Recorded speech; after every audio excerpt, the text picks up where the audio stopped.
Kia ora tātou, nau mai, haere mai. And a very warm welcome to our long-term plan, council meeting for long-term plan hearings for Wednesday the 15th of May 2024. And I acknowledge everybody in the chamber and also online. Before we get into things, if I could ask the Deputy Mayor to open our meeting with karakia.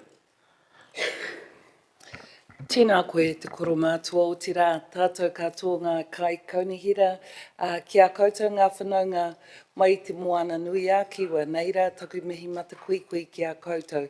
Whaia dāna mā, e koro mā e kui mā, nei rā te mihi mata kui kia koutou I tai mai I runga I te manua nui.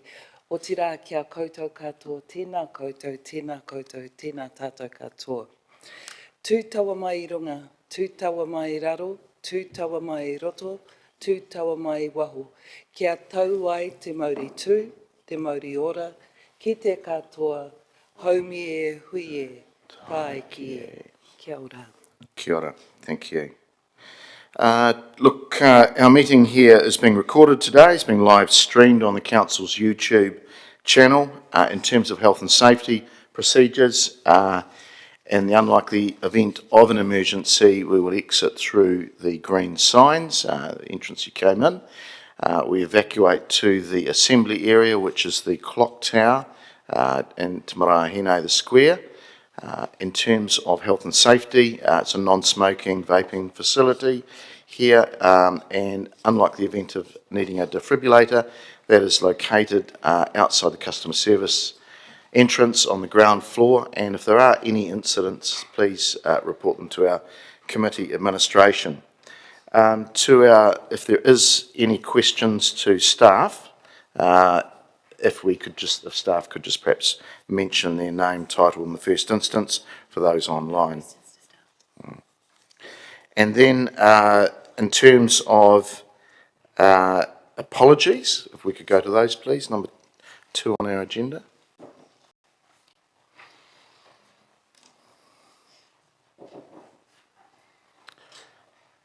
Okay, we have apologies for sessions 1 and 2 today, the 15th of May 2024. Recommendation to Council. That Council received the apologies from Councillors Finlay and Harpiter and for early departure. I'm happy to move those, seconded by the Deputy Mayor.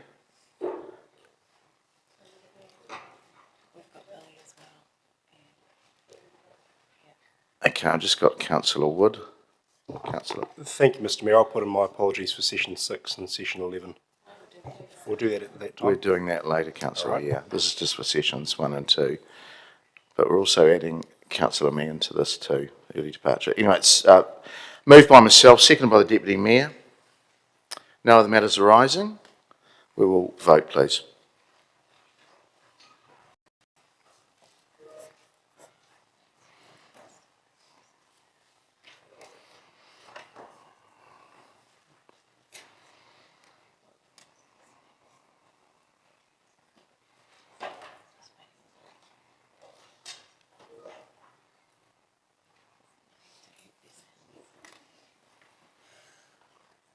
That has passed, 15 votes for and none against. All right, number 3 is around declarations of interest. For these 2 sessions. Councillor Wood. Thank you, Mr. Mayor. I'll declare an interest in submission 252 from session 2 from the Manawatu Cancer Society. Okay, thank you. Any others? There being none? Okay, it's noted, thank you. We'll move through to number 4, which is confirmation of the minutes. So recommendation to Council minutes of the Council meeting of the 1 May 2024, Part 1 public and Part 2 confidential, be confirmed as a true and correct record. I'm happy to move those, seconded by the Deputy Mayor. Are there any matters arising from those? There being none, we will vote, please.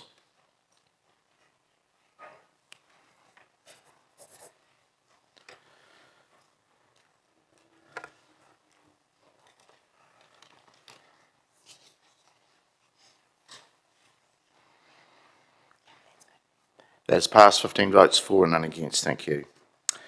Okay, number 5 is around a bit of procedure here around the extension of the meeting time.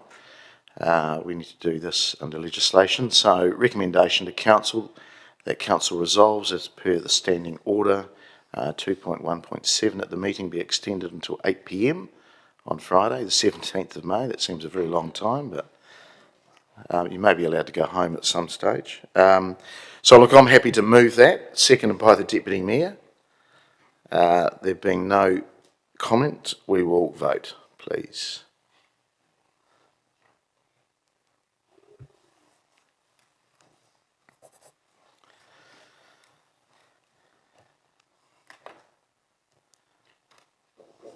That is passed, 15 votes for, none against.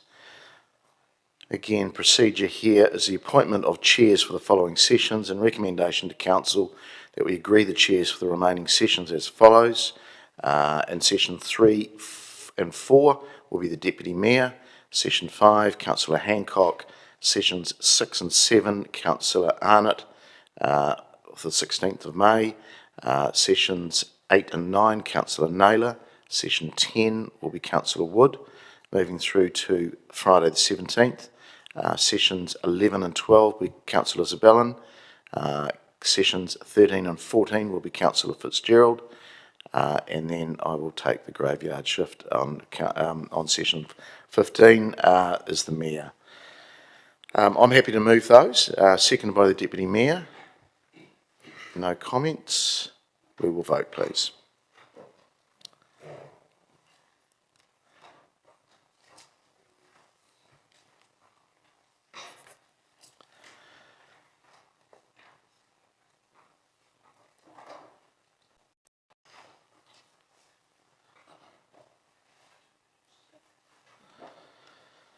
It has passed, 15 votes for, none against. Thank you. All right. Number 7 is around... Okay. Number 7 is around the hearing of submissions for this long-term plan 2024 to 34. And the recommendations are that council hear submissions from presenters who indicate their wish to be heard in support of their submission. Number 2, that council note the procedure hearings of submissions as described in the procedure sheet, attachment 1, that council consider submissions on the... Okay, I'm not worrying about that.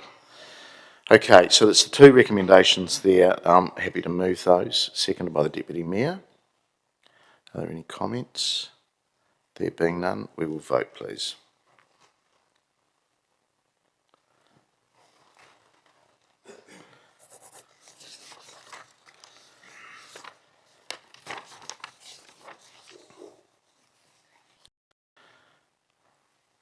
Has passed, 15 votes for, none against. All right, we now move into what we're here for, is to listen to the submissions. And to our submitters, we've had 1,400 plus submissions, and we have 160 people wishing to be heard over the next 3 days. So we do need to limit in terms of your submission. You have 10 minutes. We'll be quite strict on that. I'm sorry, but just with them, you can see the amount of work that needs to go in, and to be fair and reasonable to everybody, they are the rules. So please consider your submission as being read, maybe summarise on what you'd like to speak to, and allow a few minutes there for questions. We'll have a timer up as well, I believe, so it can keep everybody on track. Okay, so our first submission this morning is Councillors' submission number 236, and that's John Holmes. John.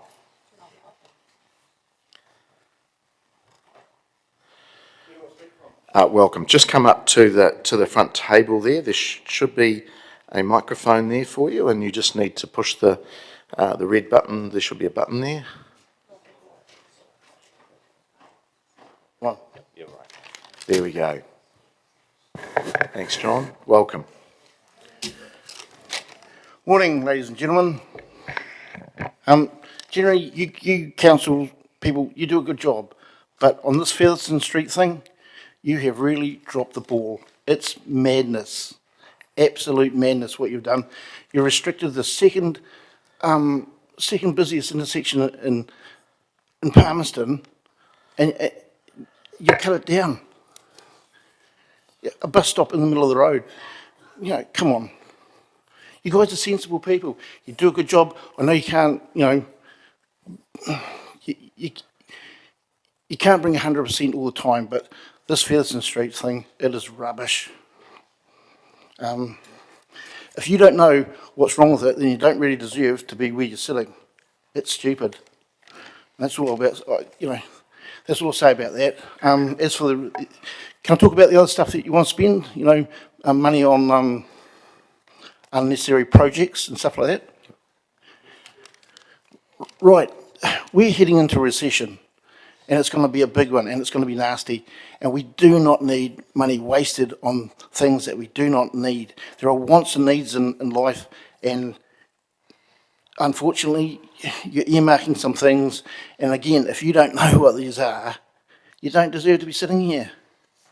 You know, it's common sense, you know, what's coming down the line. We need to save money, okay? And remember, guys, it's election. You know, I don't want to put any pressure on you, but, you know, put you under the gun or nothing, but, you know, I'm not voting for anyone that's voting for this Featherston Street thing. You know, you got your money from the land transport people, good on you, awesome. But, no, just doesn't work. It's election year for you guys. I'll be watching what you vote for, okay? Right, that's all I'll say. Thank you very much. Okay, no, John, stay there. Are there any questions? Yeah, there are. Please sit down. Thank you for your submission. There's just a number of questions which you're happy to answer. You don't have to answer them as well. So I'll just go to Councillor Owen first. Thank you, Mr. Mayor. Thank you, John, for kicking us off this morning. I just wanted to ask you about your answers to the section about the rates review questions. You talked about your preference being the land value, the current system, because you said it's been around and it's good for you, and you didn't like the other options because they're new and not tested. I wonder if you wanted to tell us a bit more about why you felt that option was good for you. It's been around for a long time. Why not we just, you know, just keep on? It's something that might not work perfectly, but it's worked. We don't need to go to other, you know, other silly ideas. Well, not silly, but we don't have to go to other ideas. I think, you know, status quo for that. I'm happy with that. Councillor Naylor. Thanks, John. You mentioned in your submission, you said don't spend money on things we don't need. Just wondering if you've got any specific examples. I mean, obviously the ones in the submission, but is there anything that you could highlight that you think we shouldn't be progressing on?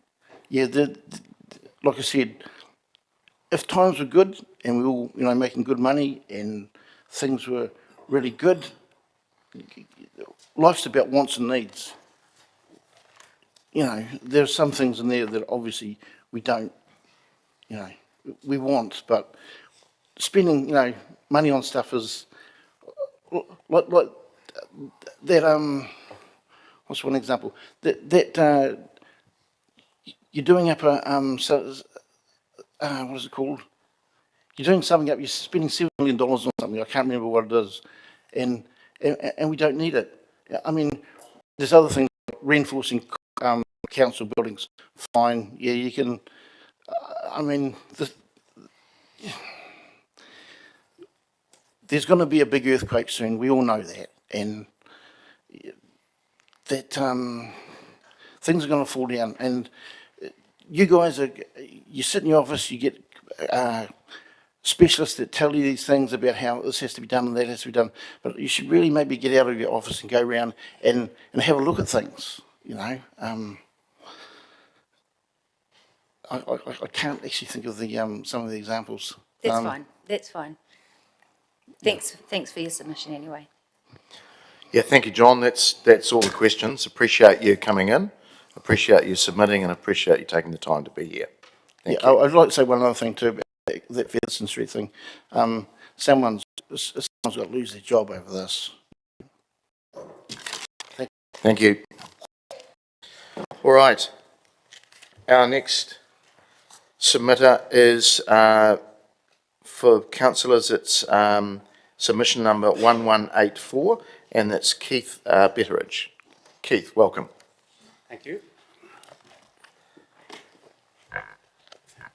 Good morning, everyone. In terms of the rate review, my concern is that the rates are likely to be levied on in our situation, on an unrealistically high valuation.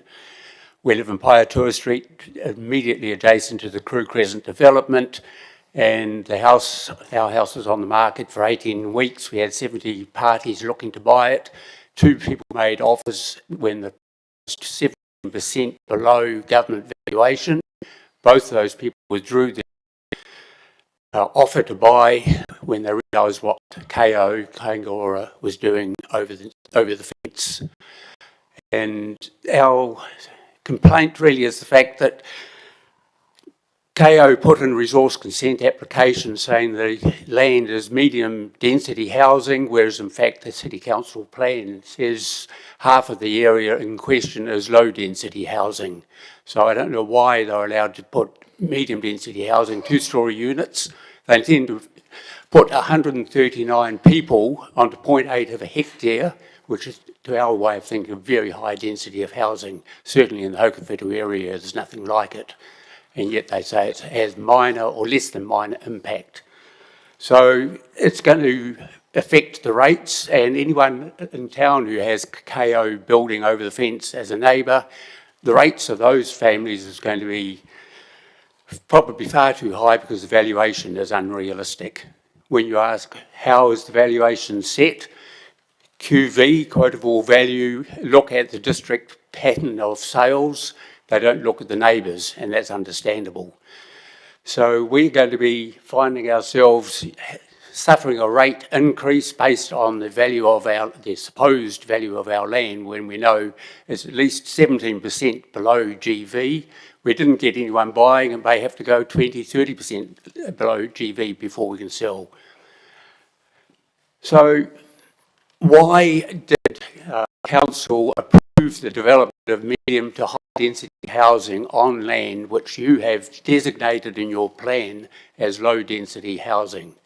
I know, and one of the planners told us that the government, the Labor government, was going to change the planning system, and what is at present low density housing would obviously become medium density housing. And therefore the council planners went ahead and said, well, the plan's going to change, we'll let them do it. That's the way we read the story anyway. So we're very disappointed in that. And I just want council to take note of the fact that that property development in Crew Crescent is likely to develop a ghetto situation like we've had previously in New Zealand. No one, KO, government, council, wants to take responsibility for developing potential ghettos. 139 people in such a confined area, and by admission of KO, they say the people going there will be those people in greatest need, which is obvious. But that means we're unlikely to have a true cross-section of community in that new development. So we are very concerned about the potential of what's going to happen, and that's why no one will buy our house when we try to sell. So don't think that decisions made by council have no impact on neighbours, and we don't even have to consult. KO didn't consult the neighbours unless we knocked on the door, because law said they didn't have to. Neighbours, people in the city do count, and we do be consulted and listened to, and I ask that you consider some of these about planning and zoning and so on. Don't waste a huge amount of money developing plans for the city and then go ahead and ignore them, as clearly seems to, in our view, has happened in the Crew Crescent situation and is likely to happen anywhere else in the city boundaries over time. Thank you. Thank you, Keith. I've got a couple of questions. Councillor Barrett. Thank you, Mr. Mayor. Thanks, Keith. I'd just be interested in your views on what an appropriate number of houses in that new development would be. They've got 4 3-storey units there, and that can hold an awful lot of people. We've said go back to two-storey units as they had in the past, and that would probably bring it down to 190 people living there, but 139 is just too much. I don't know how many units you'd have to reduce, but get the top story off, and that would make quite a difference in our view. We've lived there for 40 years. We know what KO neighbours are like. We don't have any major problems, but we do worry about what's coming. I can't answer your question directly. No, that's helpful insight in terms of concerns, I guess, around height of buildings relative to kind of numbers of people, and it'd be helpful to understand how much of that concern is. It's not height of the building, it's density of people, and by taking that third floor off, that would overcome the issue. Is one way to, okay, great, thank you, Mr. Chair. Councillor Zabellan. Thank you, Keith. My question is about the concerns you've raised about density and number of people, and did you have a view on the other growth options that we're exploring, particularly growing out and expansion into greenfield areas? Do you have a preference or yeah, think one is better than the other? It really, really does concern me about the spread onto high agricultural, horticultural land. Everyone knows for the last 30 years that you just can't keep building on top quality land. I know we have high density in town. We subdivide our half-acre section into 2 quarter-acre sections and live on one of them. So I fully support higher density, but I don't support the potential of ghettos and not having a cross-section of community living in those new housing developments. We don't want one section, one part of Palmerston North community all concentrated. You know, particularly many of them are disadvantaged people. Thank you, that's very helpful. Just online, Councillor Harpiter.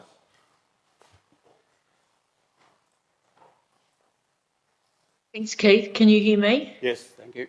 Yes. So you talked about the valuation of your property dropping. Would that be due to most properties had dropped at that time, or do you think that's just due to what's happened to your circumstance?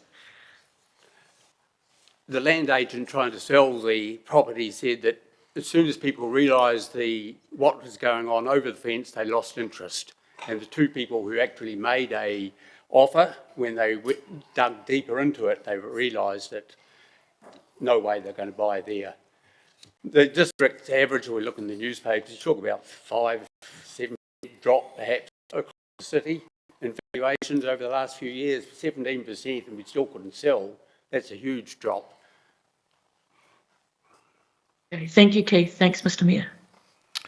Thank you, Keith. That's the question done, and appreciate you taking the time to speak to us in your submission, and it'll be taken into consideration amongst our deliberations. Thank you, Mr. Thanks. Thank you. All right. Our third one is 503 councillors and the Nulvaka Trust, and I'm not sure who's coming up, or maybe everyone's coming up.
Kia ora ana, tēnā tātou katoa, and warm Pacific greetings to you, Mayor Grant, to you, Whaia Debbie, Deputy Mayor, and all the elected members.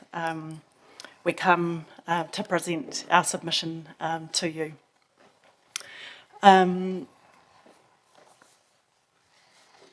There's just a quick summary up there in terms of our strategy, our vision, our purpose, and what our organisation is about. We, if you may or may not recall, elected members that we presented last year. So we do now cover the Mid-Central region, and we now provide health and social services to Pasifika communities. This is our team. We started with one staff member back in 2021, and we have a team of 10 and a governing board of 5.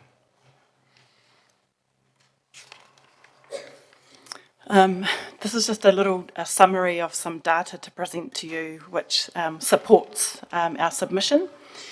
So we, based on the 2018 census, there was 4% of the Pacific population in the Mid-Central region. New Waka Trust have 908 families registered with our service, and 720 of those are between 18 to 55 years old. There are a total of 2,440 adults in those homes, and on average there's around 2 to 8 adults in the home. 1,951 children, and on average 1 to 7 children in the household. So we're supporting almost 4,500 individuals as an organisation. In terms of projections, by 2043, Pasifika and Te Papaioia specifically are projected to increase by almost 3,000 or 51.2%, and will make up 9% of the total population. And 11.4% of all Māori and Pasifika will identify with both ethnicities. So Māori and Pasifika are expected to be a larger share of the population here. This is a summary of the support from our communities in support of our petition. We gathered signatures, handprints, everything that you can see that is laid out on the whāriki behind me. Our family voices through social media, TikTok, Facebook and Instagram. We also had handprints from a lot of our children at the Lalangamui preschool, and Little Monkeys, as well as our Polly Paddles initiative that we recently ran in in April. So we have total support of around 6,500 people in support of our petition today. I'm going to hand over to our Deputy Chair, Janine Schoon, to one of our staff members, Billy Damudamu, and to one of our youth voices to speak to the areas within our submission. Meitaki. Kia ora nā koutou katoa katoto, ko Janine Schoon toku ingoa. I'm one of the board members on the Waka Trust. Obviously, we've got some script there. I'm not going to read it out, but I just want to highlight some points pertaining to the upgrade for our Pasifika Hub. Palms North City Council and our city already acknowledge Bill Brown Park as our Pasifika base for our Pasifika community, where we can come together as one and celebrate their uniqueness, their heritage and our culture. Proven over the last 30 to 40 years by the commitment of our community and their resilience. Our Pasifika community is a huge part of the vibrancy of Papaoia and the Manawatu. We are surrounded by Rangitikei, Tararua, Whanganui, Horowhenua regions that are RSC regions, where they continue to bring our island anu into these regions. The growth is imminent. We have better and bigger facilities to host local and regional events here in Papaoia for not only our community, but the surrounding communities of our Pasifika and our local communities. The upgrade will uplift the local community that will soon see a new marae being built in the neighbouring suburb. This can only add to the vibrancy of Highbury Westbrook 4412. Papaoia is the biggest city in the central region. We will attract more people to our city and increase the economy for our retail, hospitality and accommodation industries when we're hosting events. Meitaki.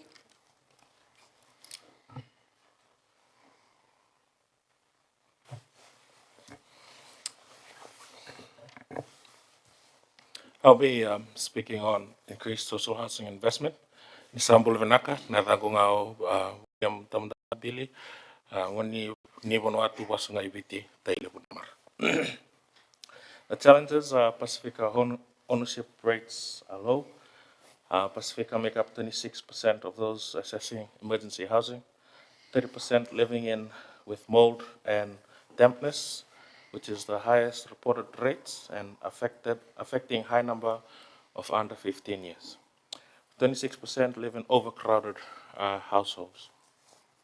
Solutions, we build more houses with 4+ bedrooms to address overcrowding, to cater for larger families and multi-generational living, opportunity to provide adequate warm, dry housing, close to public transport, schools, and amenities, help to address housing shortage and Pacifica in emergency accommodation, medium density housing, and the last one being affordable and sustainable housing.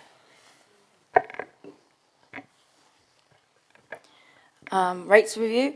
So the current system of land value, Pacifica communities struggling with increased costs of living. Shift to capital value or hybrid will have further negative impacts. Your proposed increase of 11.5% is significant for families who are currently from disadvantaged communities.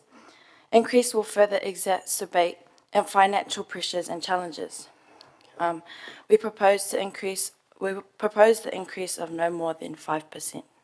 Malo.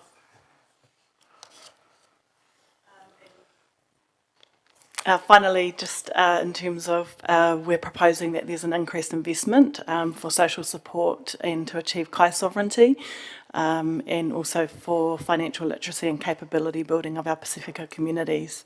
Palmerston North City Council's Goal 3 is highlighted up there, and what we're proposing will help the City Council not only achieve that goal but also improve better outcomes for our Pacifica communities. As at 2023, there is an estimated 5,750 people Pacifica living in Te Papaoa, which is 6% of the total population, which is an increase from the 2018 census data. We know that there's cultural barriers that make it difficult to access appropriate services. We know that the median income for Pacifica families for females is $29,500 and for Pacifica males is $42,100 per annum. A lot of our families have no savings or contingency funds available should situations arise that are not planned. They have lower household disposable income. We have a youthful profile with 3% that are under 40 years old. And what we are proposing today is that we want the council to recognise and acknowledge that our Pacifica communities are disadvantaged and are vulnerable, and so any increases that are going to occur for our communities is just going to further put them, I guess, at the bottom of the statistics, and they'll continue to stay there. So we are requesting that there is increased investment and through these options that we've presented today. We believe that our submission aligns with Goal 3, and we also are proposing that there is an increase in allocation of funding to the community funds that would be available for our communities to apply to. We come representing the voices of Pacifica communities. We bring our ancestors with us, and we are here to advocate and pave the way for our future generations. Want to acknowledge the efforts that have happened in the background to mobilise our Pacifica communities and supporters who have come here today and have a presence and to speak to you all so that we are visible, we are here, we aren't going away, and we hope that you have heard our voice today. Mai take ngā tangi ke rawa. Thank you. We only have time for one question. Councillor Wood. Thank you, Mr. Mayor. Thank you for your presentation. I just wanted to ask about your suggestion of rate increases being no more than 5%. Has there been any discussion in your community of, I'm sure you appreciate we'd have to reduce projects that we're offering and reduce spending to achieve that. Has there been any discussion in your community of what you'd be willing to see reduced to achieve a considerably lower increase than proposed? Yeah, so we were proposing an increase of no more than 5%.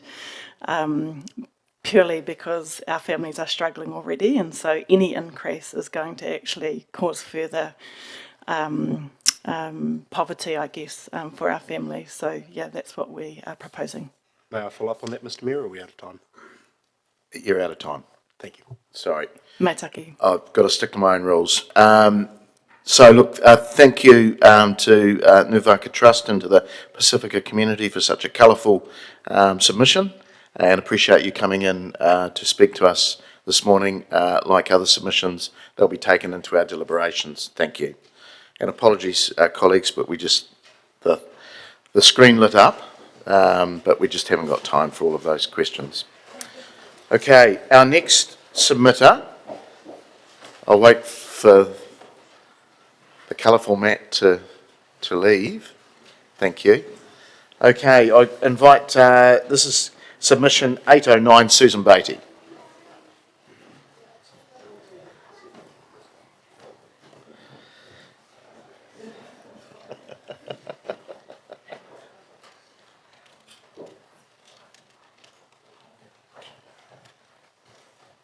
I'll take that one.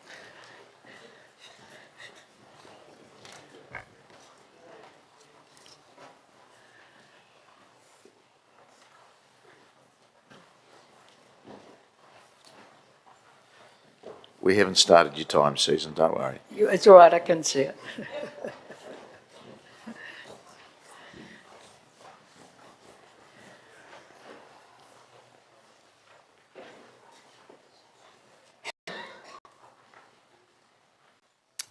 All right, Susan, welcome, and floor is yours. Thank you very much for allowing me to speak, and good morning, everyone. That was a hard act to follow. That was fantastic.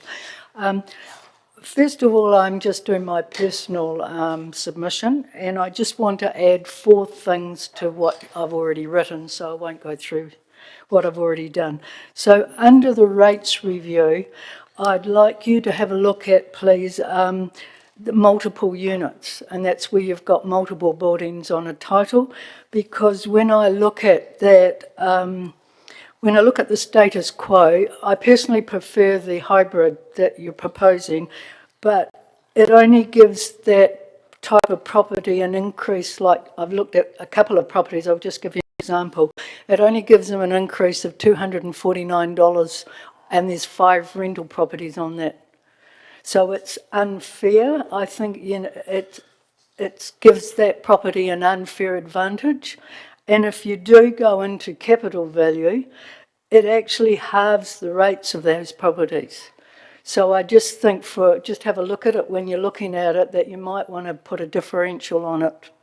Don't want to have an unfair advantage. And if you are looking for a bit of money, there's that option there.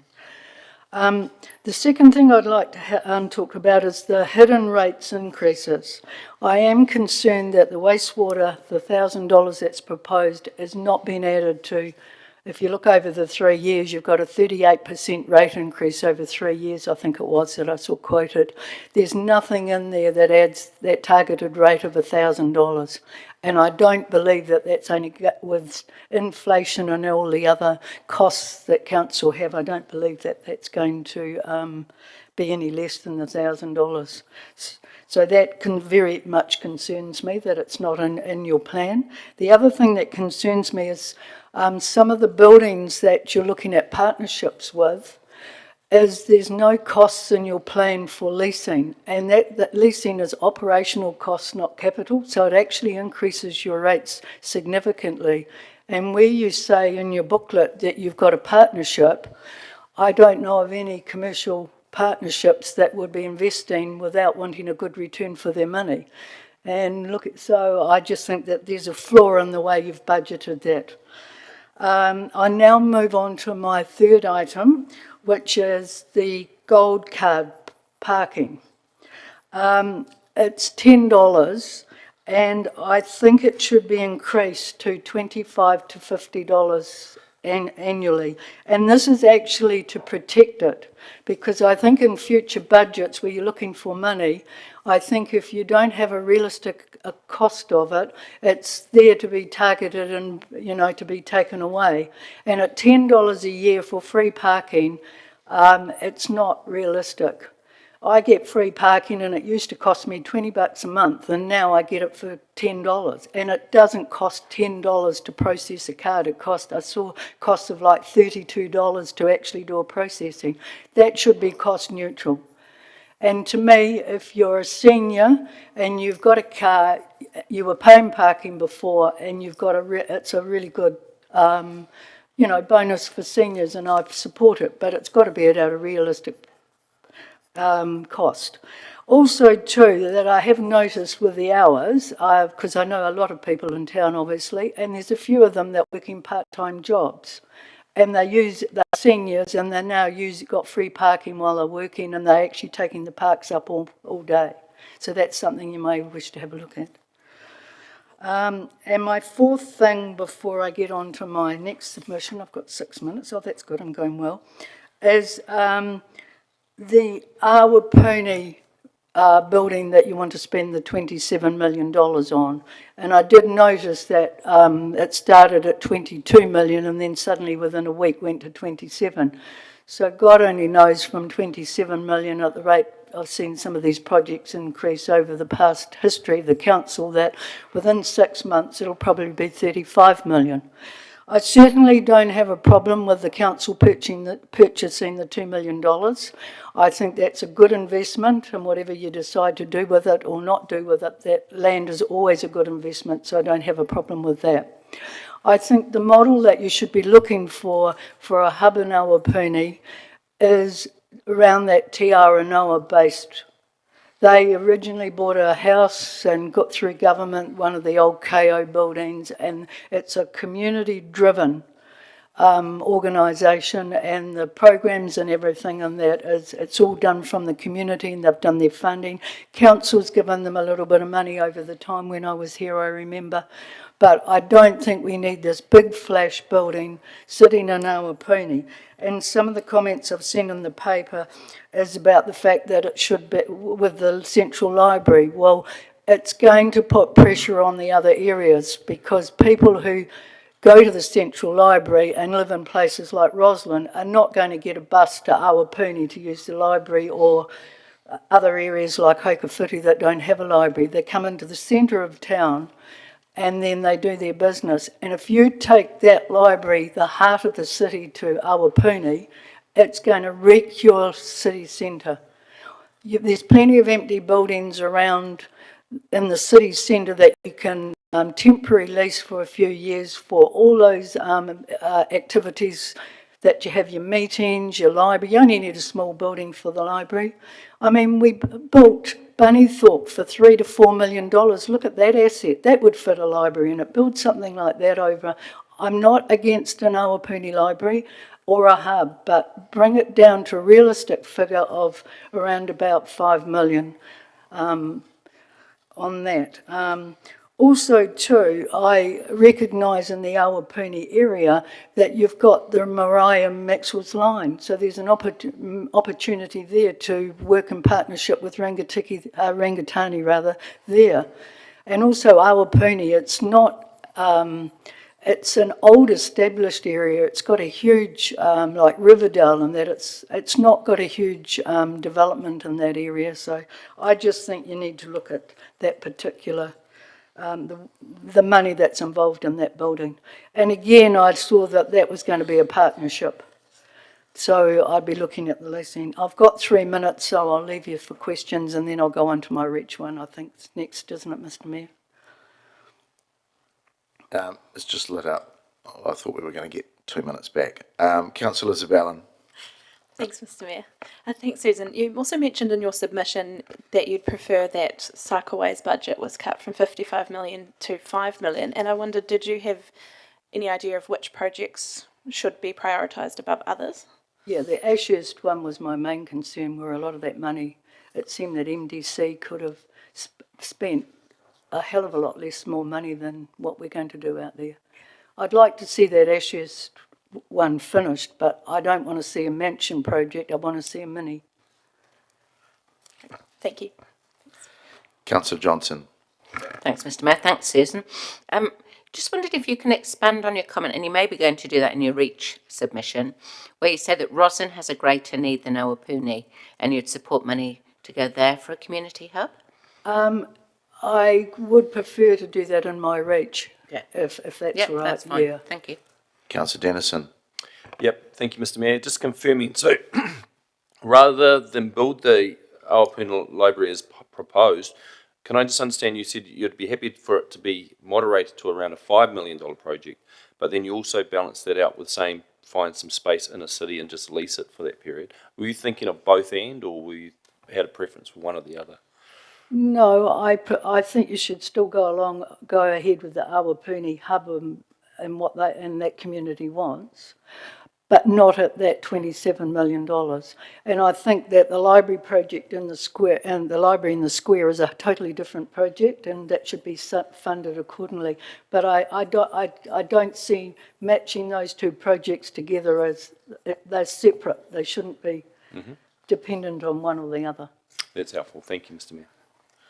All right, that is completed. Thanks, Susan, but you can stay there. Okay. Because you are the next submitter as well, representing REACH, the Roslyn Education and Community Health Group, and that is submission 814. Councillors, over to you, Susan. Okay, thank you, Mr. Mayor. So I have been the chair of Roslyn REACH for the last 12 years. So this submission, I have just been empowered to talk about the REACH hub and about our survey. And when a comment was made, and probably when I wrote my submission, I don't think Roslyn is any more entitled than Awapuni. It was just the amount of money that concerned me, the 27 million against.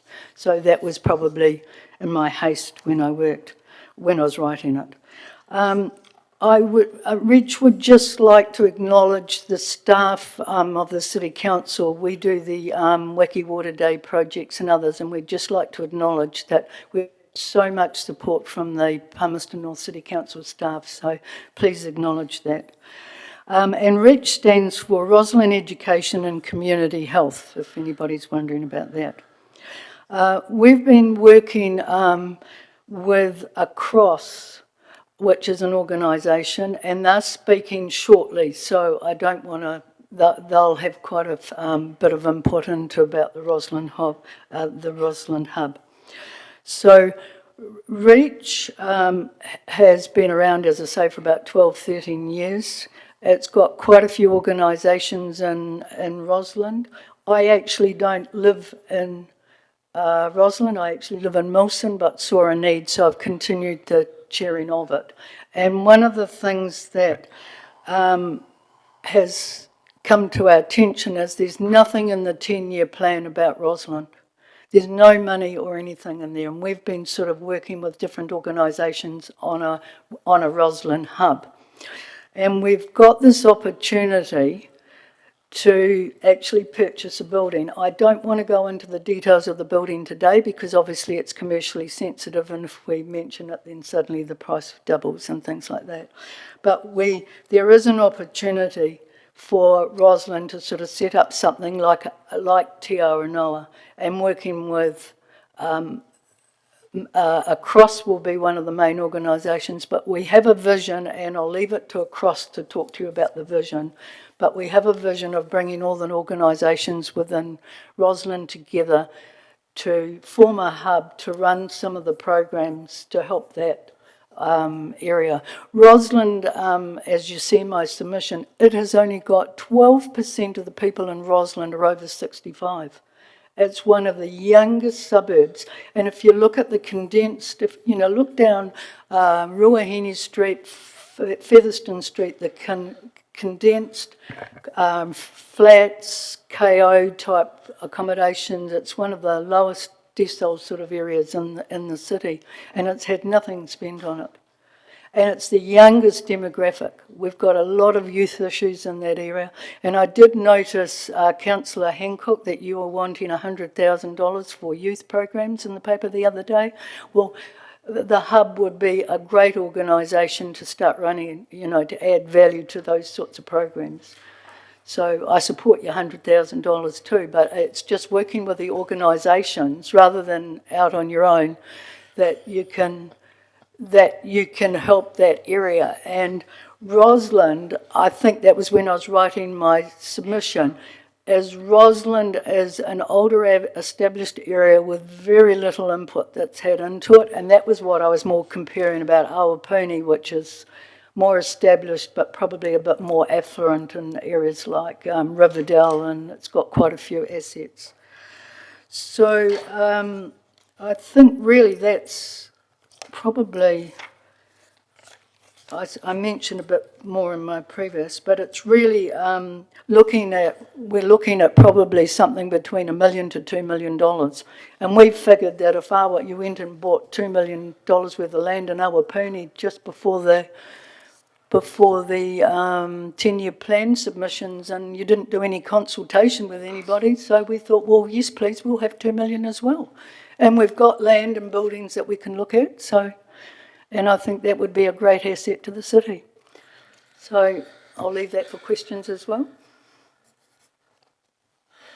Thank you, Susan. Before I go to Councillor Barrett, there was a library strategy done, and it identified Roslyn as the next hub. Were you aware of that?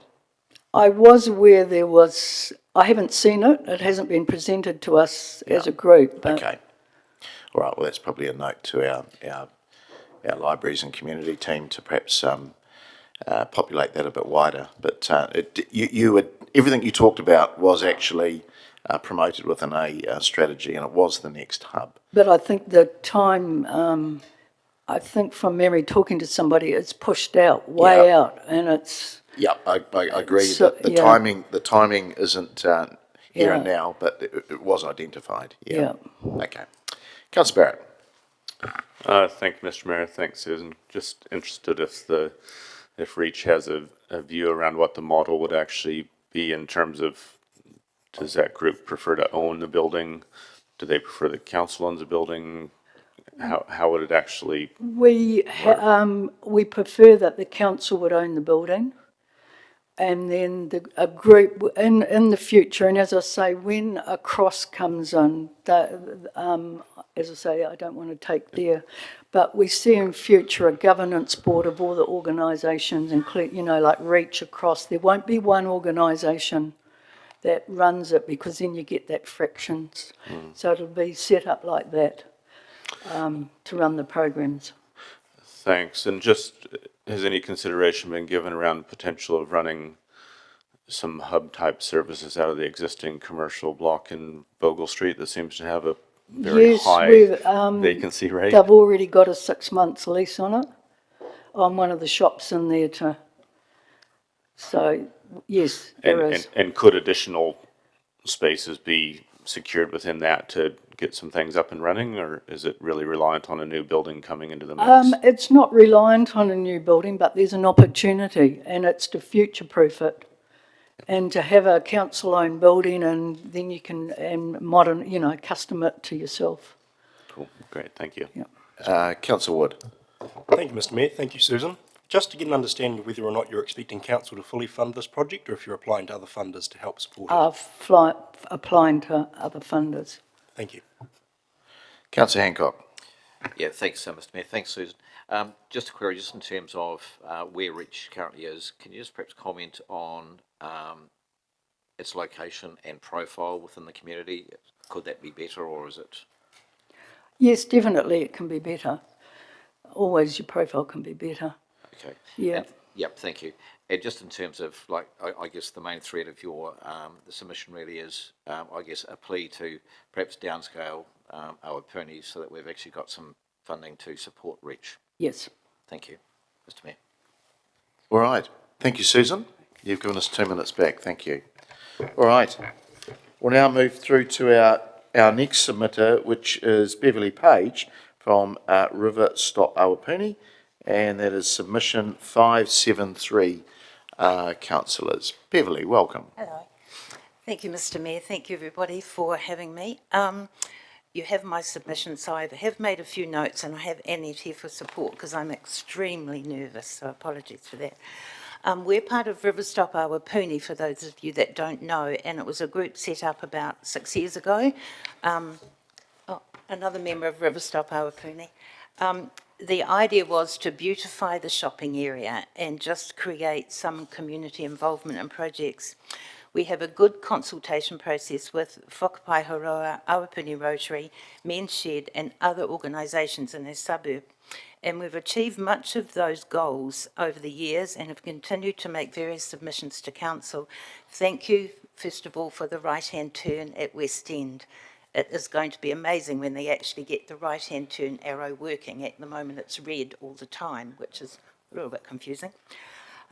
We take part in Local History and Heritage Month each year, and our events are held at Boho Cafe, thanks to Janine and her team there. We're finding that space is getting too small. Our events are getting more and more successful, and so we now face fire restrictions. We have to limit our numbers and the comfort for attendees, actually. But this is true of our library, and we're here about the library. A Western hub is what we want. Our library is too small. I've made a note here that the space in our library is this big. Where your seats are, behind our seats, that's how big the space is. And I'll give you an example of one day in the Awapuni Library. I'm in the book club there. A monthly meeting was being held with about 20 people. There was mums and toddlers having a play reading session, so we had toddlers in our book club. There was several teenagers on the computer, and if you've ever shared a room with teenage boys, you'll know what it's like. That was quite overpowering. Laura, the manager, was speaking to, what did I put here? I've lost my sight. A partially sighted local, a gentleman who comes in regularly, and she organises books for him. So she was speaking to him, and then we had the usual coming and going in the library. And as I say, it was all in this space.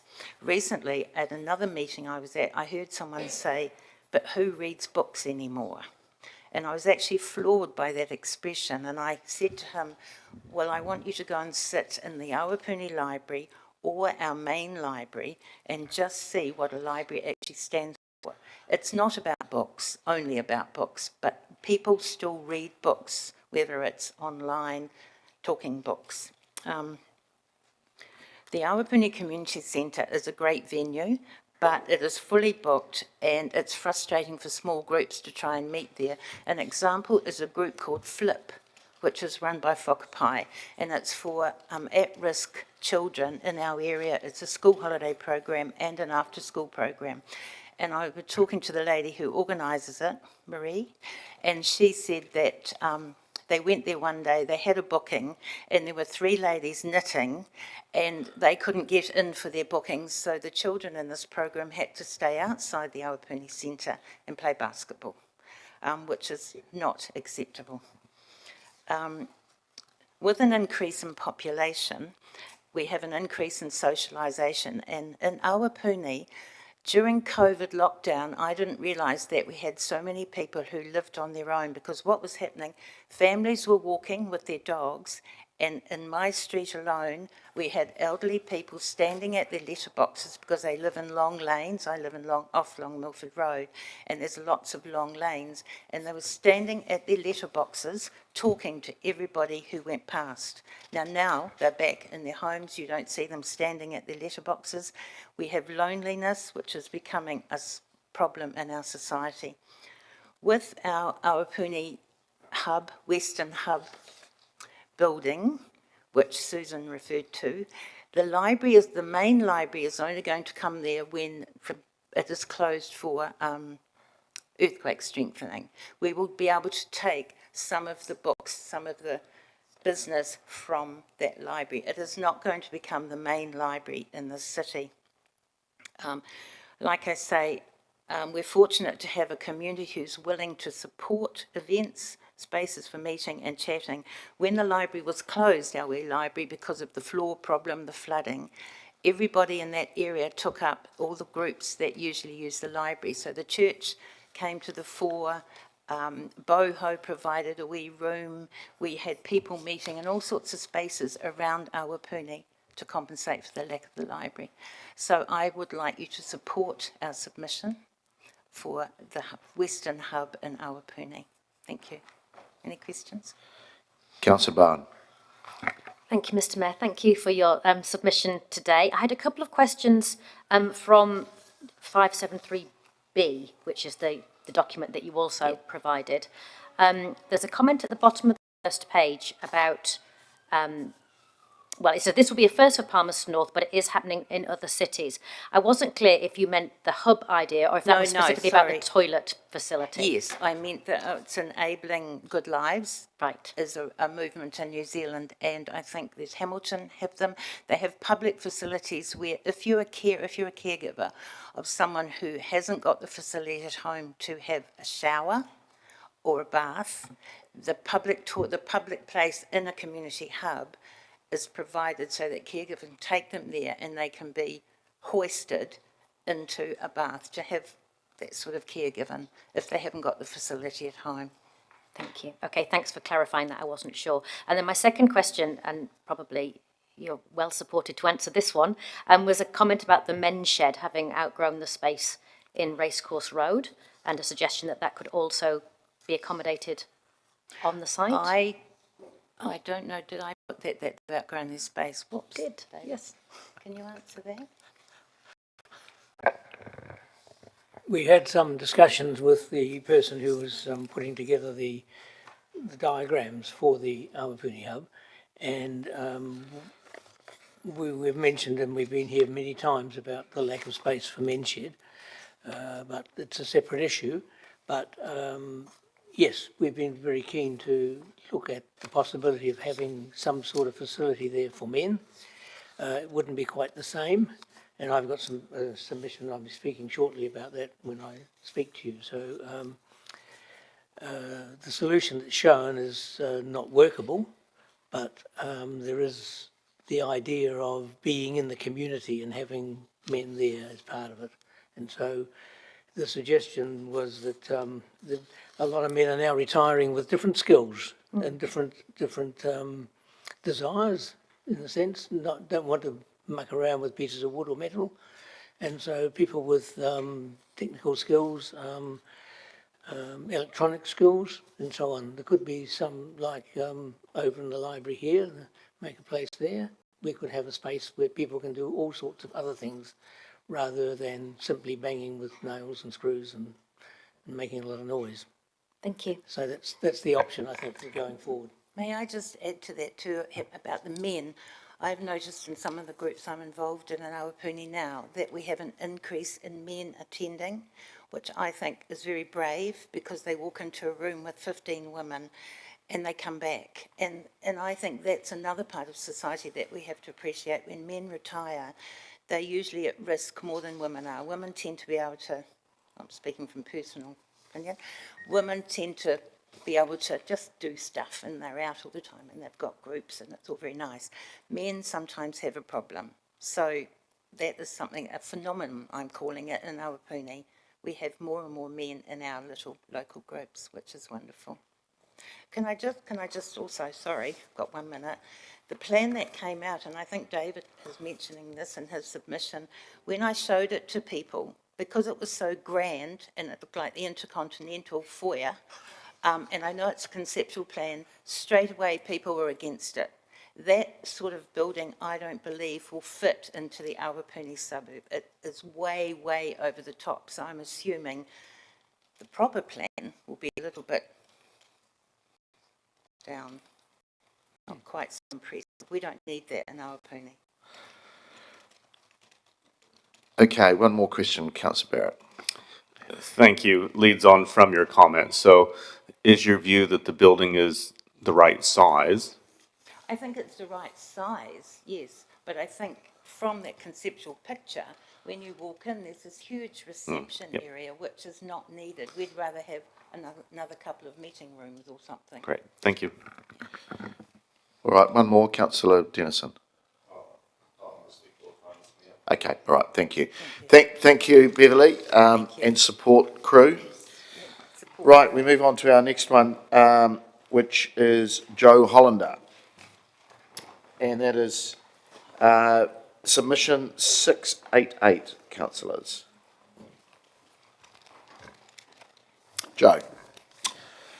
Kia ora tātou, Morena one and all. For the record, I am Joe Hollander and I'm making this submission on my behalf, as well as on behalf of the Palmerston North Defence Heritage Advisory Group and the Palmerston North RSA. As an older member of our local community with only a 4.6% increase in national superannuation and a small army pension, I can't afford the 11.3% increase in rates. And that is on top of a 10 to 20% increase in household commodities and groceries, as well as utilities and fuel, plus up to 46% in increases in insurances. However, I must make sacrifices along with other members of the city, city residents, and also invest for the future, and certainly support most of the activities proposed in the draft 2024-34 long-term plan. My submission feedback list, whilst appearing lengthy, is not dissimilar to feedback that I've given in previous submissions and I've made for annual plans and long-term plans in the past, particularly in the heritage space and more specifically for city and military heritage. It seems like procrastination and kicking the can down the road with these essential projects backing up, but indecision and delays on these projects will definitely increase their cost and challenge their affordability in the future and highlight more potential missed opportunities. I am particularly disappointed when rework has to be undertaken at additional expense where development projects have not been completed, like the heritage treatment of Cuba Street and Memorial Park as two specific examples. The older you get, the more you realise the importance of heritage and history.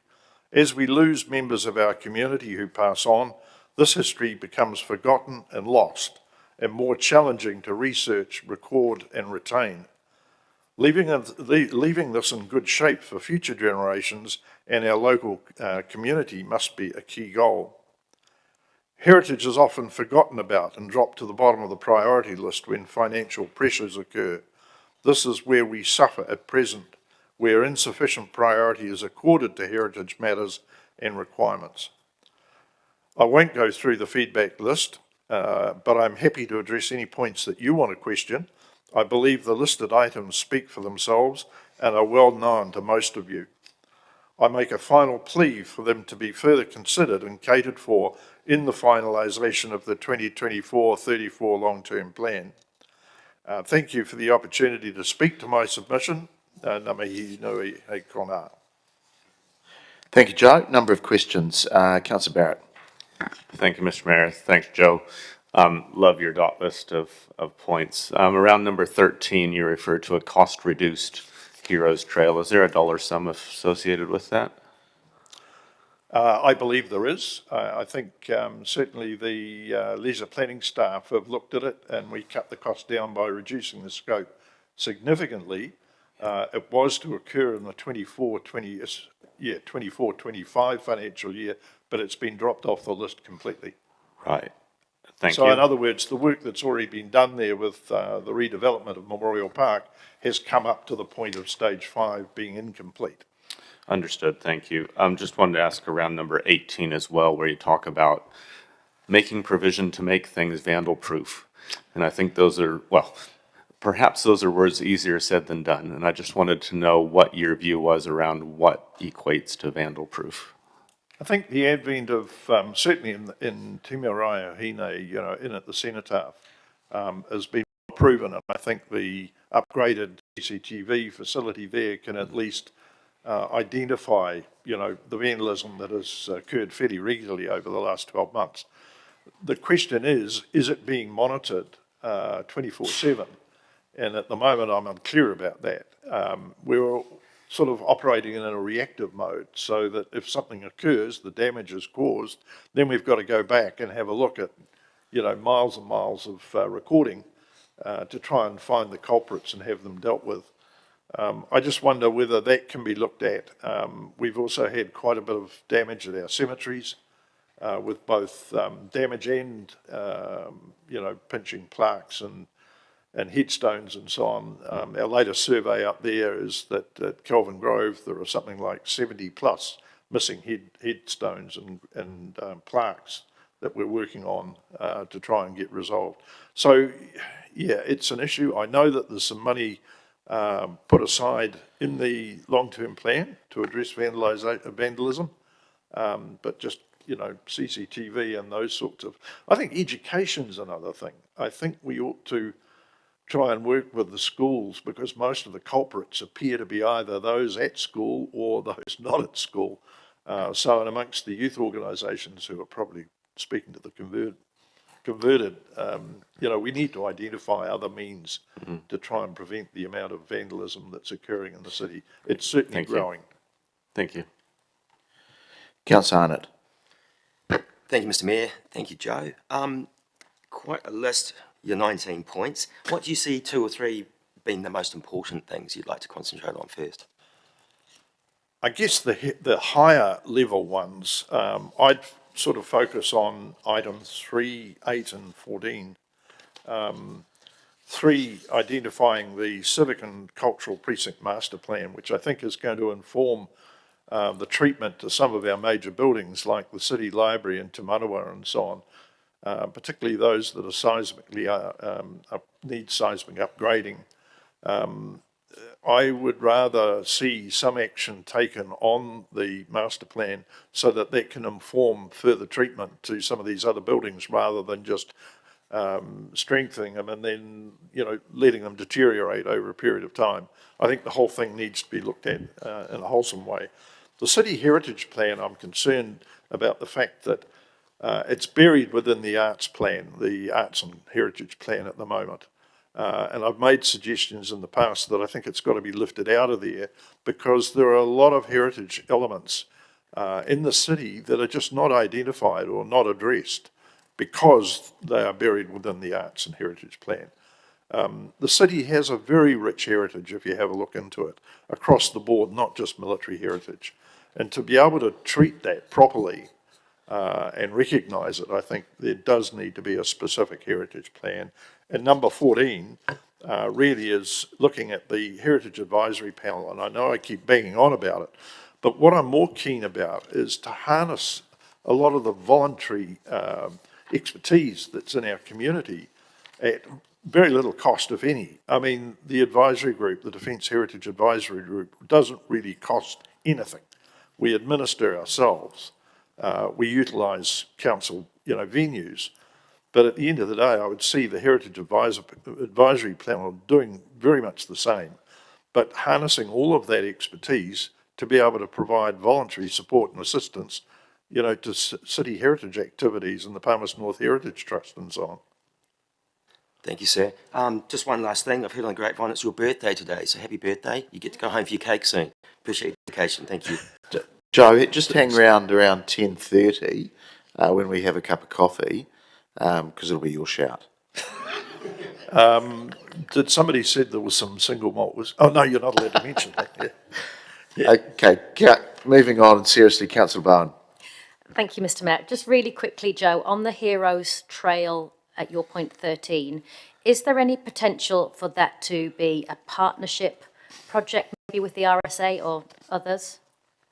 I wish it could be.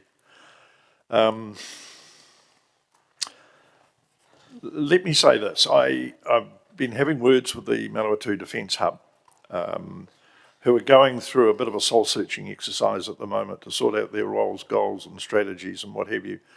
I believe there needs to be a closer relationship between the Defence Hub and the advisory group. And I was looking at raising funds to support heritage activities, the Heritage Trust, some of the projects that the City Library Heritage team very kindly assist us with. But I don't think we've got the funding in the RSA at the moment, and that should really be going towards welfare. This is recognition of city heroes, which I think is a city, a city council responsibility. I think off the top of my head, the original estimate was about 800,000, and by the time we took the knife to the scope, it came down to around about half that amount. But to have it completely cut out of the Stage 5 redevelopment is just something that I think we're going to suffer from in the future. So your so no funding directly. Would your organisations that you represent support council seeking external Oh, funding for that? absolutely, absolutely. And the sooner the better to try and complete the project, and let's rededicate the park and get on with it. Okay, thank you, Yeah, Joe. definitely. Thanks, Mr Mayor. Okay, I'm sorry, councillors, but we've got to keep moving. So our next, thank you, Joe, and your submission will be taken into our deliberations. Thank you. And appreciate you coming in. Our next submitter is Brian Goldfinch. Welcome, Brian. And that's submission 750, and that's should be in your papers.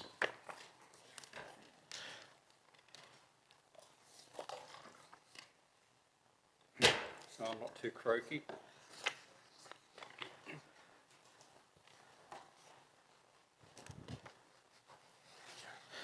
Welcome, Brian. Thank you. Hello everyone, and thank you for allowing me to speak. My name is Brian Goldfinch, and my wife and I live on Oram Drive up in the Turitea Valley. The main reason I'm here today is to share my thoughts on the proposed rates increases. But as nearly everything in the long-term plan is funded by rates, I'll discuss other key points as well. Our property fits into the lifestyle block category, which means we're the worst affected by the proposed rating changes. In our case, if the preferred hybrid option is introduced, we'll see a 65% increase in our rates. Even under the current system, our rates would increase by 33%, and if the capital value system was introduced, we'd see a whopping 139% increase. Not surprisingly, I find none of these options appealing, and I don't believe they are fair. Over the next few minutes, I'll explain why I believe the proposed increases are unfair and question if some of the proposed expenditure in the long-term plan is justified under the current conditions. To reinforce my views that the proposed changes are unfair, I checked current and proposed rates changes on 20 properties covering 8 suburbs. Although this is a small number of properties, it gives a bit of an overview, and it provided a very interesting and surprising exercise. Under the favoured hybrid option, the suburbs of Clovelly, Milson, Highbury and Kelvin Grove all had increases ranging from around a bit over 6% to about 9%. This is on a small number of properties, keep in mind. This was lower than I thought, but when I looked at 5 properties in Hokowhitu, I was stunned to see their increases only rose from 0.5% to 3.6%. Then as we move further away from the city, we see who is topping up these smaller increases. Fitzherbert, 14 to 18% on the properties I looked at. Turitea, 38 to 76%. Whakarongo, 73 to 75%. These figures only relate to the favoured hybrid option. If a straight capital value system were used, then many Hokowhitu residents would see large rate reductions, while those with the least services, lifestyle block owners, would see increases of anywhere between 30 and 175%, with most being well over 100%. Now apparently, much of the large increase to rural property rates is because they currently pay a lower general rate than urban properties, and council think the current level of discount is unreasonable. Given most have no or very few services, I'd be keen to understand why council hold this view, given nothing has changed. How can this council decide that my general rate should suddenly increase by over 78%? If the discount rural properties are given is to be revised, I simply ask that some degree of fairness and equity is applied, taking into consideration the existing discount has been deemed fair for so long. As for the overall rates income required, why not simply adjust all rates up by the same amount using the current system? 11, 12, even 15% across the board would be much more tolerable than some in Hokowhitu only paying 0.5%, while others with only half the services are being asked to pay 65% plus. However, regardless of how rates are collected or how much is collected, council clearly has a problem with a lack of funds to deliver the long-term plan without major borrowing. Given the borrowing threshold is about to be exceeded and future generations burdened with huge debt, I question why some things are actually in the long-term plan to start with. Times are tough and getting worse quickly. Should council really be spending 27 million on a community centre library in Awapuni when they are planning a major upgrade of the central library? A Civic Marae is another project that seems unaffordable at the moment, given the $11 million price tag. Another concern I have is the potential cost blowouts of upgrading many council-owned buildings for seismic compliance. Many of these projects are listed as being co-funded. Two in particular are the Central Library and Te Manawa Museum, with a combined cost estimate of 132 million, of which council is seeking 90% co-funding. My question is, how likely is that co-funding, or how likely is it that co-funding will come to fruition? And if not, how will the additional money be found? Does the long-term plan include the full 132 or just 10% of it? And some general comments all about spending really. Social housing, 17 million. Can it wait? Should social housing be more of a central government issue? You could argue that till the cows come home. Other big ticket items, shared pathway and cycleways estimated to cost over 80 million. In another project, I quote, 88 million for low-cost measures to meet government direction. Really? When $88 million can be described as low cost, we really have lost track of reality. And a brief comment about the Nature Calls work. Council mentioned a levy of $1,000 per ratepayer may be required every year over and above normal rates. It would be good to know if this includes those who have their own water and wastewater systems in place. It would also be interesting to see how the introduction of water meters to every property would alter the overall calculation on how much water is used, which would obviously alter the discharge calculations for the treatment of such water. There is no doubt much work needs to be done, and that the cost of work has increased faster over the past 10 or 15 years than anyone could have imagined. This due to the huge demand on the construction industry from both the private and government sectors, and the method of how government work is sourced.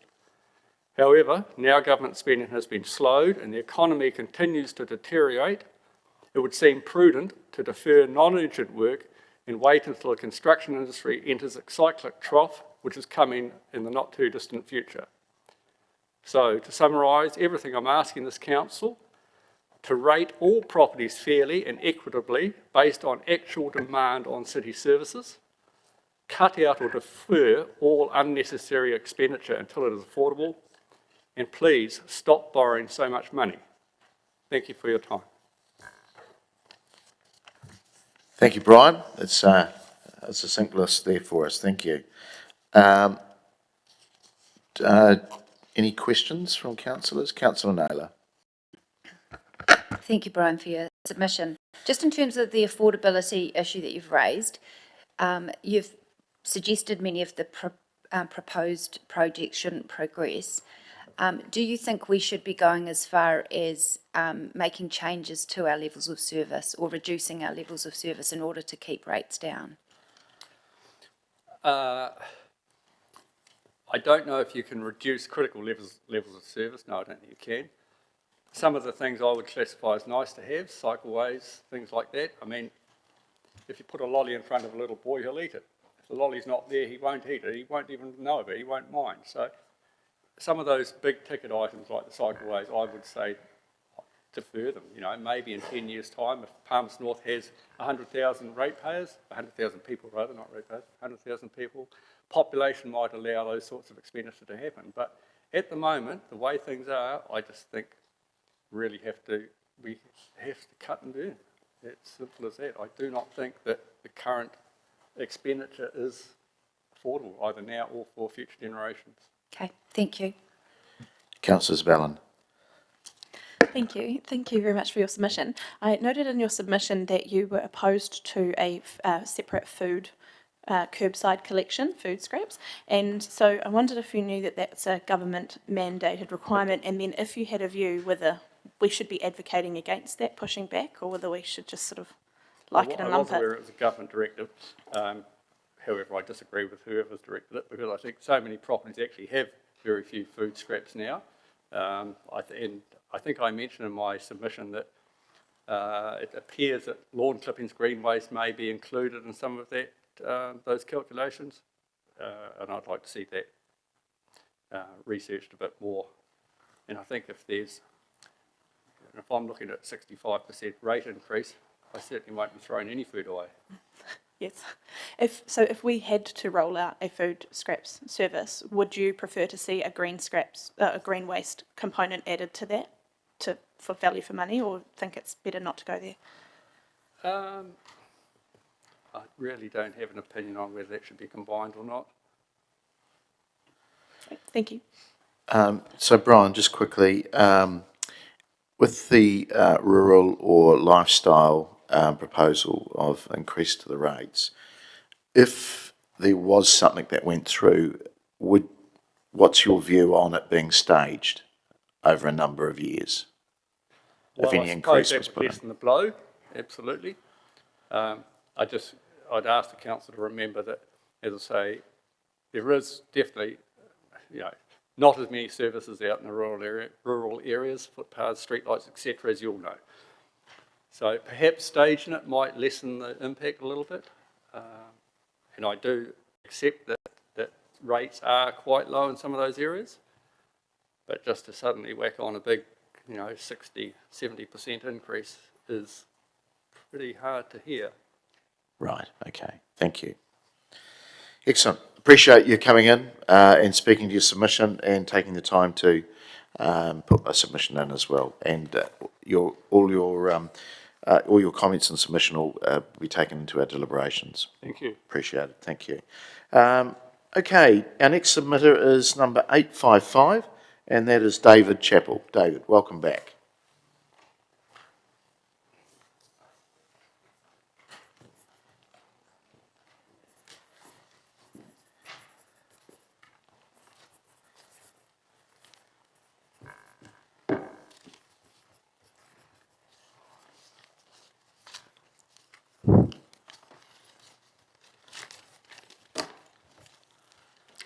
Welcome, David.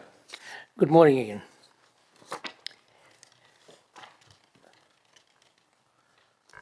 As I mentioned in my submission, I fully support the creation of the community hub in Awapuni. I have lived in Awapuni for over 50 years and I'm part of the Riverstop group and obviously support the submission that Bev presented to you just a few minutes ago. My personal submission was more to do with what was presented as the proposal. The word that comes to mind is connection. It needs to be connected to the commercial part of the village. The detail that is indicated on the diagrams turns its back on the action, with an entrance off the quiet residential Panako Place cul-de-sac. It is not connected to the life of the community. All this, coupled with the estimated cost, has resulted in people being opposed to the solution, but not the principle. It appeared to me it would have been better to have more work done before the suggestions were released to the public. I was one who was interviewed and I was asked for suggestions as to what should be there, should be in the buildings. And I feel that solution does not match what is required. And I've given you some examples in my submission. So my message to the council is to be not put off by the estimated cost, get on with some in-depth consultation to produce a brief and get some serious planning done to establish a realistic cost to get the project underway. Can I add that there's been a lot of discussion around College Street when the cycleway was installed. You recall the number of times we presented and there was a lot of angst about what would happen. Well, the area is changing. There are no longer the concrete trucks. There are no longer buses from Patama Road to Maxwell's Line. Parking is eased because I guess the former bus stops, which we spent a lot of money doing, are now parking areas. There seems more opportunity to change the character of the area than there was before. The linkage with the area of Awapuni North is important, but unfortunately the right-of-way from College Street to Winchester Street, a main pedestrian link, is not receiving the maintenance attention that's required. I know I've mentioned this to the council before. Graffiti is still prevalent, and due to the number of trees around the area, the surface is slippery at this time of the year. I think if you were to go there this morning, you would find you would be as disappointed in that as I am.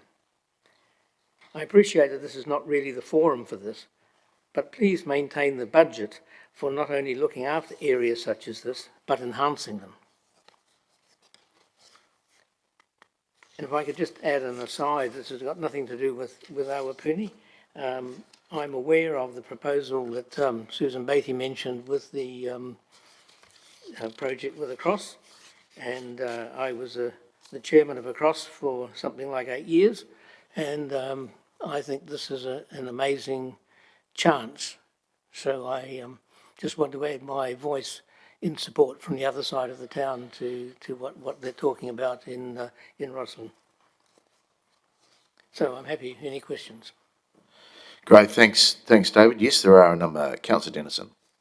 Thank you, Mr. Mayor. Thank you, David. When you mentioned the design for the library does not match what is required, is that the fit out you mentioned about the entranceway looking like the Intercontinental, but is it also regarding the size and what's proposed as the whole entire footprint?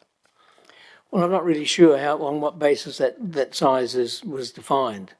And I think there needs to be some more work to actually define what we require and what the community feels is required and what maybe the council feels is necessary to future-proof other areas. As a barometer for the community, would you suggest that deferring it a year or two just to make sure that we got those things right rather than push on and actually lose out on it getting across the line? Well, I certainly wouldn't advocate deferring it, but I think part of the process needs to be to define it, and that's the first part of the process. Okay. It seems to me we've rushed in. We've got some lovely pictures there, but when I was asked for my comment on them, which was published in the paper, I said it wasn't Awapuni, and I still feel that. And I just think it looks like a mid-city building to me. I don't think the community will get much attachment to it. Okay. Thank you, Mr. Mayor. Councillor Naylor. Yeah, thanks, David. You also mentioned in regards to the Awapuni Hub that it needed a realistic cost. I'm just wondering what range you consider would be realistic. I don't have a range. I think that's the right way around. We find out what we want, what we need, and then put a cost on it, and then see if that's right, and then you work around that. But at the moment, my understanding of how that figure arrived was if you're going to do this, this is the sort of money you need to spend. And then someone's taken something off, and it was presented as a very precise figure, 27.1 million or something. Is that right? I don't know. I haven't got it, but so that looks like you've actually done a whole lot of work and costed it, where in fact you haven't. And so you've got all these bubbles, and that's all they are, is bubbles. And the price for the bubbles is 27.1 million. And that gives the wrong impression. So people are thinking it's been worked out in minute detail when in fact it hasn't been. And it's the detail we've got to work out. Okay. Well, the council has to work out, I'm sorry. Thanks, David. Councillor Johnson. Thanks, Mr. Mayor. Thanks, David. So in your submission, you say that council has set the Awapuni Library Hub project up to fail. What did you mean by that? Well, I mean, I felt that all the people that I had spoken to, and I've spoken to a number of people in Awapuni about it, and they say, "Oh, that's ridiculous. You know, it's far too much. It's far too much money, and we don't need all this. Or it seems like the total package was designed to put people off, and it has. So Designed for people, what, sorry? Put people off. Very successfully done that. Okay. Thank you for that comment. Councillor Bellin. Thank you. Thanks, David. You mentioned in your submission about the proposed high-level design turning away from College Street. Oh. In your opinion, is connectivity or an entrance and exit way on College Street essential? Yes. And are you talking vehicular movement or pedestrian access? I would think it should be vehicular as well, because I think that whole area can change considerably For example, one of the features of it was to show that it is connected. There's a large, wide pedestrian crossing, but it's just round the corner. So a lot of the traffic in that corner comes up Patama Road and turns right going into town. So you go around here, you turn right, and hello, what have I got here? A pedestrian crossing. I just don't think that would work. And so I think there's a need for a whole look at how that connection can be made. And my observation recently is that there is less heavy traffic there than there was, and that's a good sign. Thank you. And I just had one other quick one, which was that on the 6th of December, we had a report which had the cost breakdown of what that $27 million figure was made up of. Has that been made available to you, or have you been made aware of that? I haven't seen it. Thank you. Thank you very much. All right, thank you, David. That's you've given us a minute 20 back. Thank you, and appreciate your submission, and will be taken back into our deliberations. Thank you. All right, our next one is the Manawatu Rugby Union. Invite up Doug Titchens, and that's submission 874. Welcome, Doug. Cool. Thanks for the opportunity. I will keep nice and sharp. So really an opportunity just to get in front of this group. Yeah, I've been in the role a couple of months, obviously getting my head around the context and how this province, I suppose, and city values rugby and values sport. So it's been great to obviously connect with a number of you at a few events. So yeah, really, I won't go through the submission. It's really an opportunity for you guys to ask questions. So floor's open. Thank you, Doug. I'm just having a look at your submission and around the Central Energy Trust Arena, and your commentary around there about being the key challenges and opportunities, and saying there that there needs to be some work on things like changing facilities and all that. Could you elaborate a little bit more on that? So that's probably the broader province, as in changing room facilities. So I'm looking at fit for purpose. So part of my previous role at NZR, we went through a future rugby clubs review, and so that was a project that covered circa 450 rugby clubs. And so one of the things that we got back from them was just the state of facilities, you know, being unisex or gender neutral, just the state, and obviously probably councils, all clubs not having proper maintenance plans in place. And so that's probably, with what's at the Central Energy Trust Arena is fine, and obviously what you're proposing, that we're supportive of that around whether rugby can have access to it. It's probably more of a broader benefit, and probably the opportunities that we see working with other sports. And so Pōneke Rugby Club is a club from Wellington, and they obviously use their facility for shared sport. So it's probably connects to my other feedback around Sport Manawatu, probably leading a work stream earlier to bring in sporting organisations to probably look at those opportunities. Okay, that's good. Councillor Bowen. Thank you, Mr. Mayor. Hi, Doug. Nice to see you today. Two questions, if I could. First, you talk about the sequencing of the field development, needing to prioritise getting the grass field ahead of the turf to make sure there's sufficient fields available. Are you confident that you would be involved in that conversation, or is that a request to make sure you are? I'm not sure. So obviously, new in the seat, it just probably consideration that if you were to take out one of the fields or convert that, then obviously that would have an impact on rugby. We're supportive, especially with the approach and probably what's been done from a national level around looking at forms and formats. So I think having two artificial turfs is great. It looks at non-contact versions of the game, and obviously if you have lighting with the calendar pressure, and obviously providing those options for, you know, the kids, families and parents to consider. Great. And my second question was, you made a comment, you support new changing room facilities as long as they are accessible for rugby teams. I wondered why they would not be. What is it that rugby teams need? That was just me going back internally, talking with my team, just obviously making that a consideration. I'm not sure, obviously. I suppose, it'd be probably something that, just conscious that if it wasn't, then I just probably want to get that on in the document. Righto. Thanks for that, Mr Mayor. Councillor Johnson. Thanks, Mr Mayor. Thanks, Doug. Over this side. Yeah, sorry, apologies. No worries. You commented on facilities for women. Is there a particular need there? Can you just expand on that point?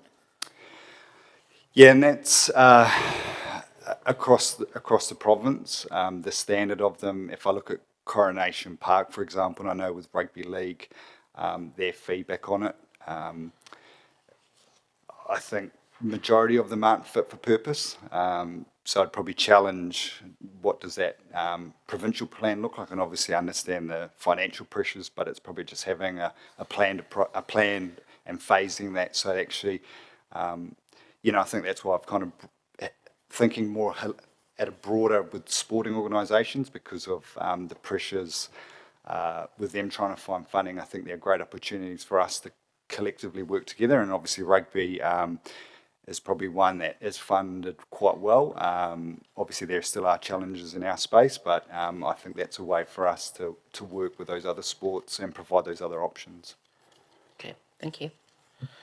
Councillor Spellin. Thank you. Thanks, Doug. You had mentioned that you'd be supportive of work on fields, changing room facilities and lighting. If you were going to rank those in terms of importance or most impact, how would you rank those three? Well, I suppose with the way that field closure is handled here,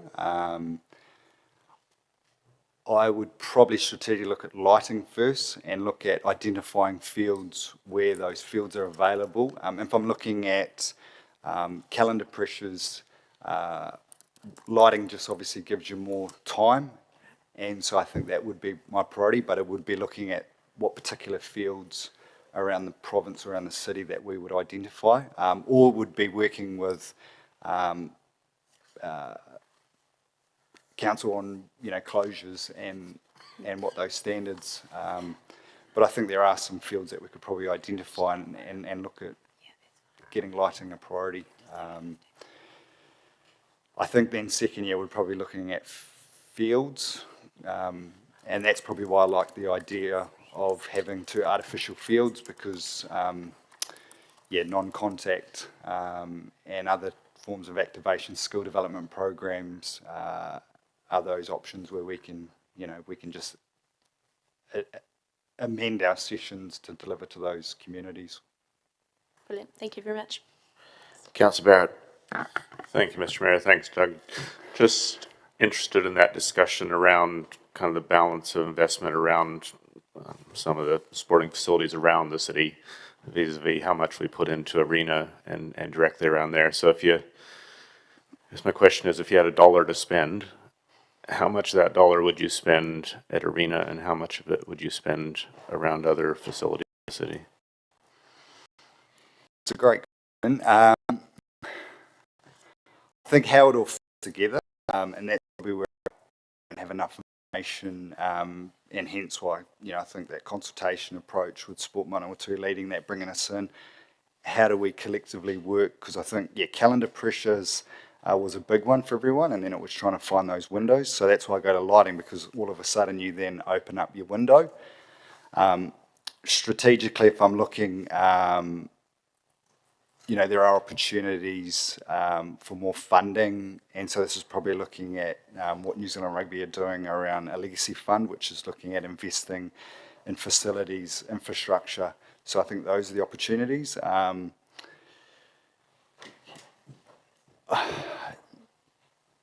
I suppose that probably the challenge with the arena is, it's limited. But I'm probably not in a position to comment too much more because I haven't got enough information to make, to give you Appreciate that. Yeah. Thanks. Deputy Mayor. Kia ora, Doug.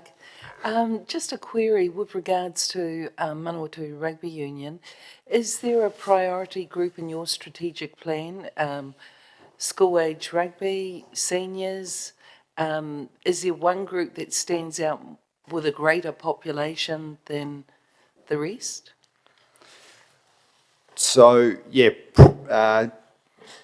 coming into the role, we haven't had a strategic plan that's been done since 19. So we've got a framework which last year went through that process. So I've actually been working with the board to finalise that. I suppose from a priority, if you look at it from a national level, three key priority areas in the community space: women and girls, teenage boys, and safety. So if I look, I think juniors were relatively okay. I would probably identify teenage boys and women and girls as those probably two priority areas.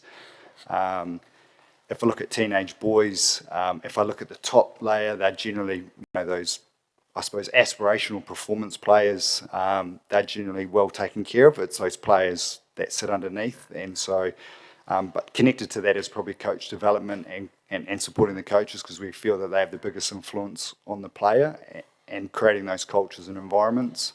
And then within the women and girl space, there's a great opportunity there. And, the composition of those teams, by having a Salika Winiata who's a black fern to someone who's just playing their first game, and so being able to coach and lead that team is quite challenging. So there's a lot of work that we need to do in that space. So that's probably the two priority areas, and safety as an overarching area. Thank you. Thank you, Doug. You've given us 20 seconds back. Thank you. Thank you. All right.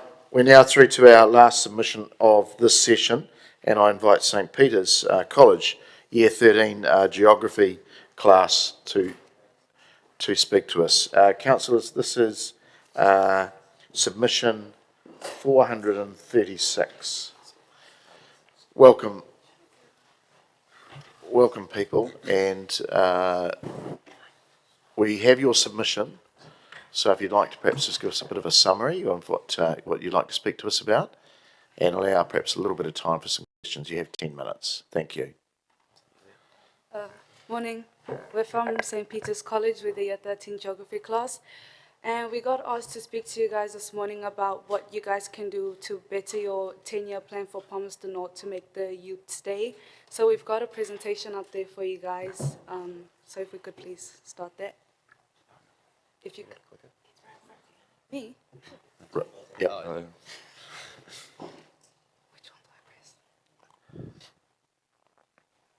Okay. So my name's Leah, and I'll be speaking about the environmental factors.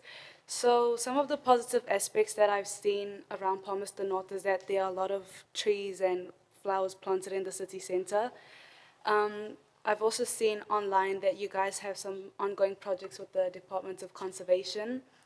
And with regards to the cycle lanes, I feel that is a positive aspect because it promotes the use of cycling and it reduces the traffic and overall Palmerston North's carbon emissions. But there are stuff that needs to be improved, such as more rubbish bins out in public. There aren't many as you walk generally on the streets, so people might not want to hold onto their rubbish and just throw it on the ground. There needs to be more involvement, I feel, in conservation projects like river cleanups. And that links to my last point there. Online, there are a lot of alleged ongoing projects, but we don't see them actually happening. One of the ones that I saw was a river cleanup one, and it says there that it strives to better the natural or indigenous plants around the riverbed, but I personally haven't seen any of that going on. There also needs to be more prioritizing of the advertising for these projects, because until I researched the conservation projects going on, I had no idea about any of them. So that might not be appealing to people like myself who want to get into conservation after high school, because we don't see it going on in Palmerston North. We hear about it in Auckland or Taupo, so we would be more wanting to go there rather than staying here. And you need to get people who are interested in conservation and the environment more involved so that they wouldn't want to leave Palmy for work once they're done with school. So do you guys have any questions on that? We'll keep going, Leah, if that's okay. Thank you. Just push your button. Yep.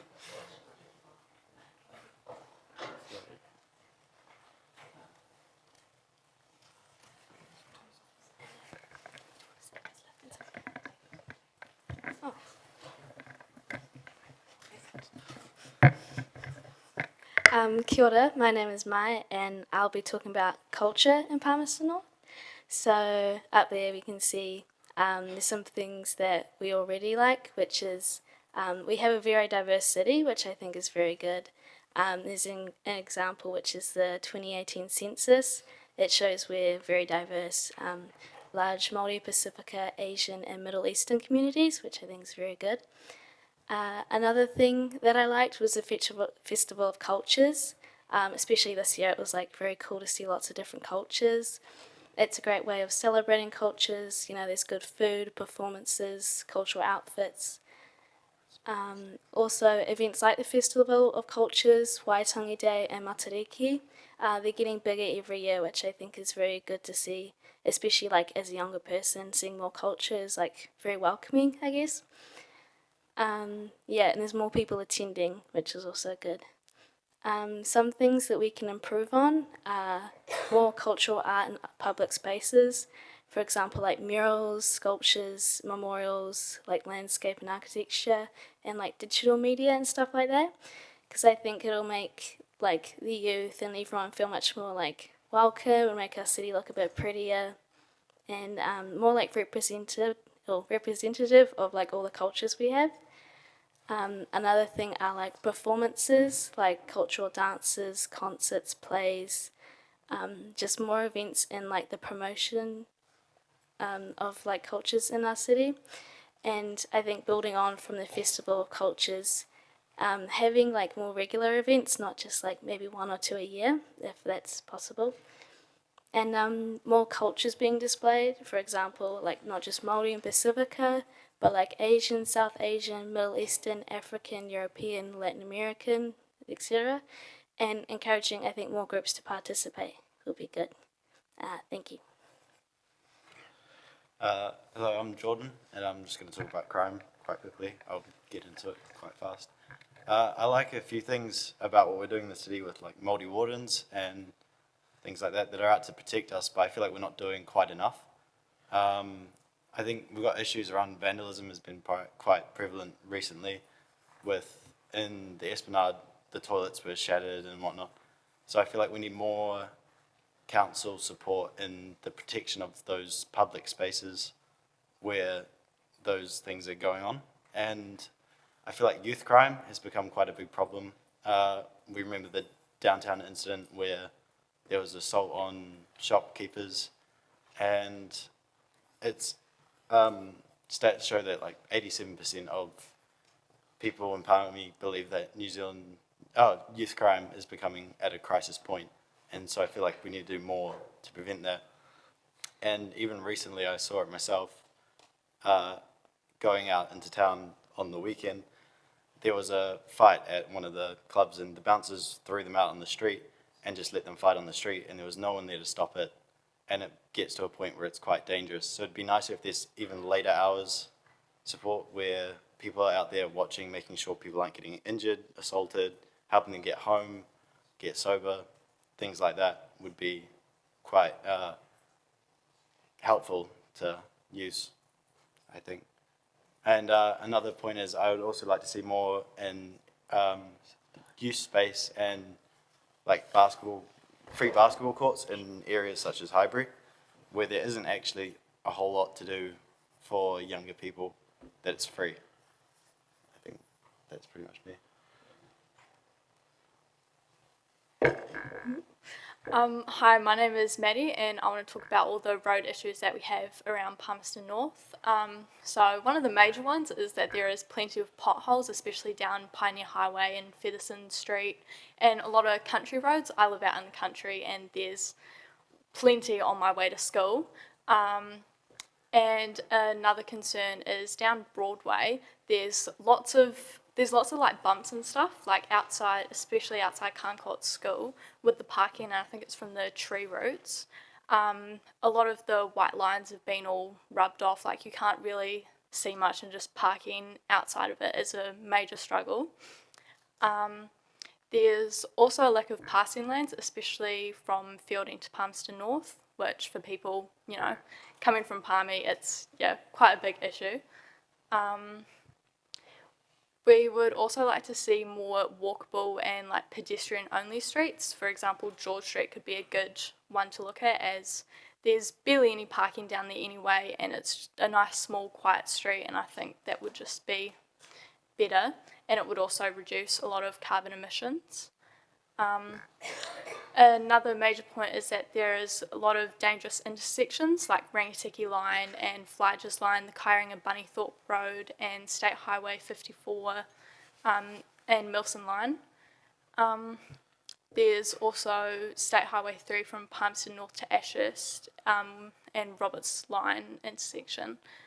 There's been lots and lots of crashes around there, and I know with, what one is it? Kairinga Bunnythorpe and Gillespie's Line, you have put in speed bumps and there's stop signs and you need to go 60. But that's only with that intersection, so personally I think that you should look at adding more things like that to the other major intersections. Yeah, thank you. Hello everybody, my name is Ruben and I'll be talking about the entertainment aspects of Palmerston North. I think Palmerston North has a lot of positive aspects in terms of entertainment. We have really good facilities such as the arena, the plaza, the turfs and whatnot, and I think we can really build on this and use that to our advantage and hold more events. I think if you look at our class, it's really like a representative of how young people feel about Palmerston North. A lot of us want to leave. It's our last year. And I know a lot of people that feel about that, and I think that's because really we feel as if we don't have a lot given to us to work around. I mean, sure, we have the plaza and we have all that, but after a while that gets quite repetitive. I think ways that we can work on this is to make things more interactive. For example, George Street, as was mentioned before, George Street, we could work. I believe that that it could become like a pedestrian street, not a car street. I think that would really improve sort of like how people interact and like a sense of community. During winter and cold seasons, I think Palmerston North needs to like host more inside activities that also promote the sense of community that we really need.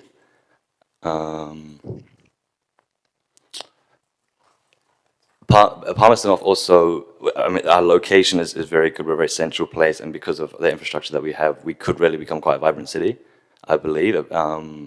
We could attract a lot more people to the city, and other people that are living here to attract more things as well. But I feel like we're not taking advantage of this. But I think that's mainly it. Yeah, that's everything. Thank you.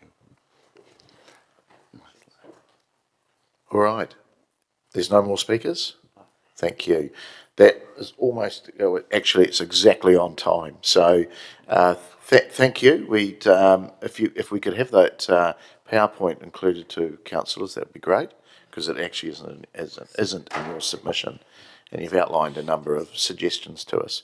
So look, we really appreciate you coming in. Thank you for the time you've put into your submission and to come here today and present it to us. It's really impressive. So thank you, and we're going to take your commentary into our deliberations. So we appreciate that.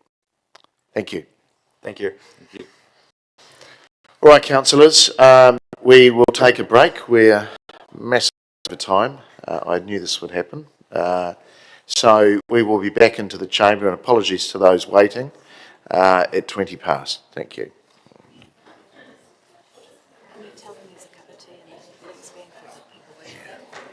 For people waiting, there actually is a cup of tea in the link span for members of the public there.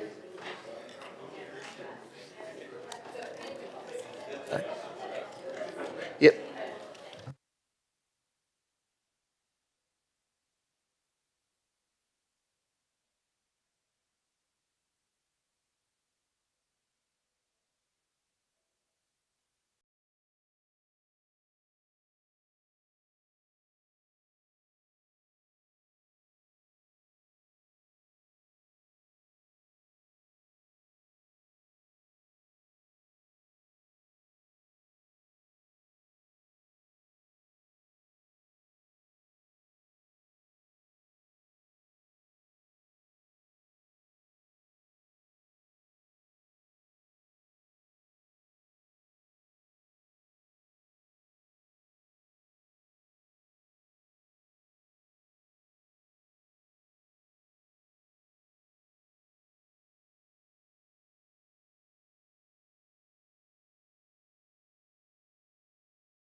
All right, we are now into our second session, and we've got submission number 252 from the Cancer Society.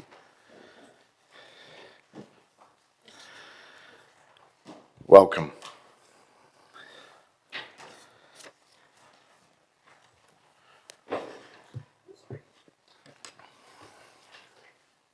On? Oh yeah. Kia ora koutou. My name is Josephine. I am a health promoter from the Cancer Society Manawatu. Thank you for the opportunity to speak to you today. My submission focuses on the vital role Palmerston North Council plays in community wellbeing and development, creating a healthy, safe and inclusive environment for the community to thrive. I want to start by commending the Council for their work towards reducing the incidence of cancer in our communities through their commitment to health and wellbeing initiatives.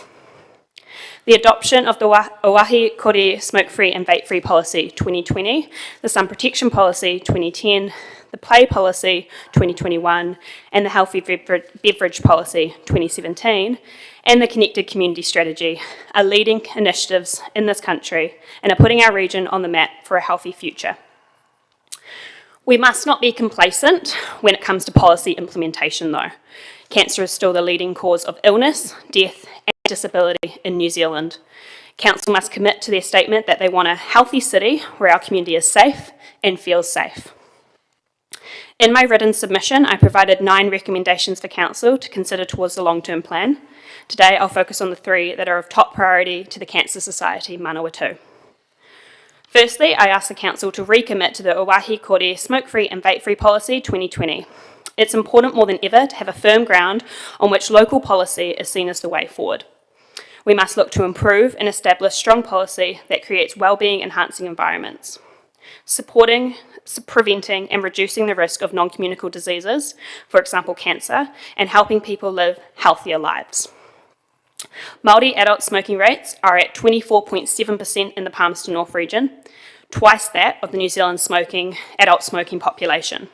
However, in higher deprivation areas of Highbury and Takaro, this increases to 36.7%, with 28.6% for Pacifica peoples in Highbury. This gives compelling reasons as to why this needs to be a priority.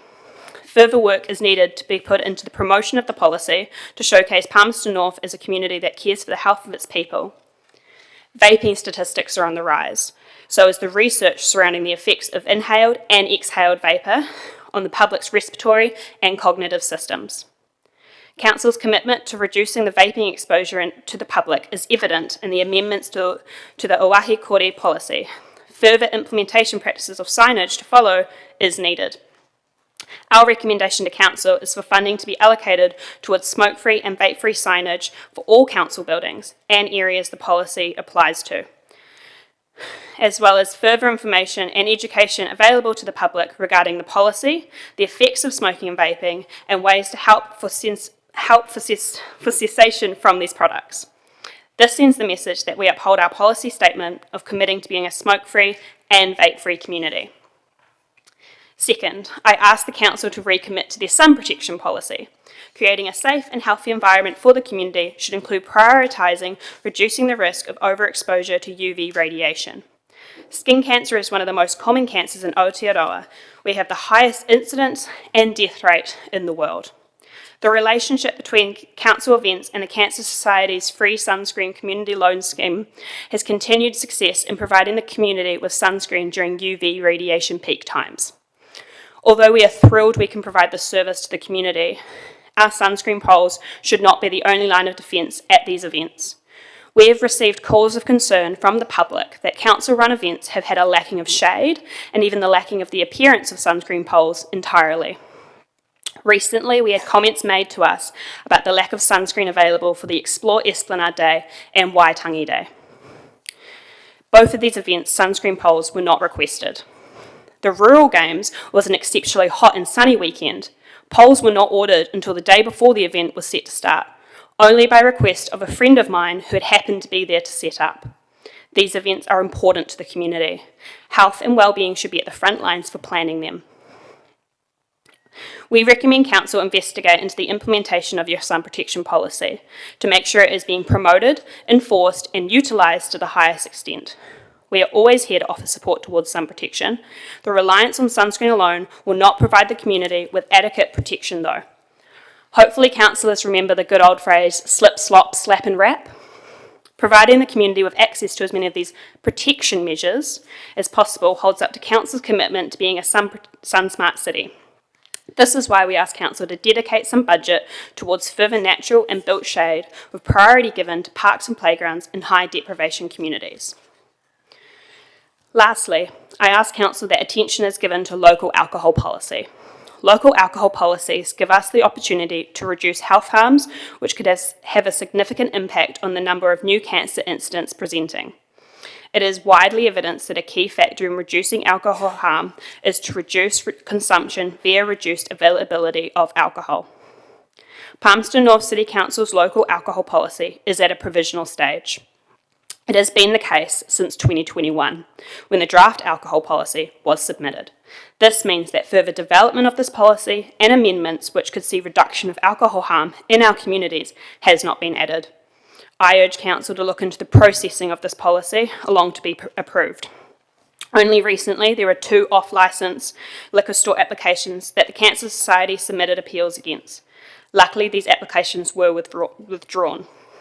These liquor stores were both wanting to open in vulnerable areas of town, each area with a deprivation score of 8 and 9.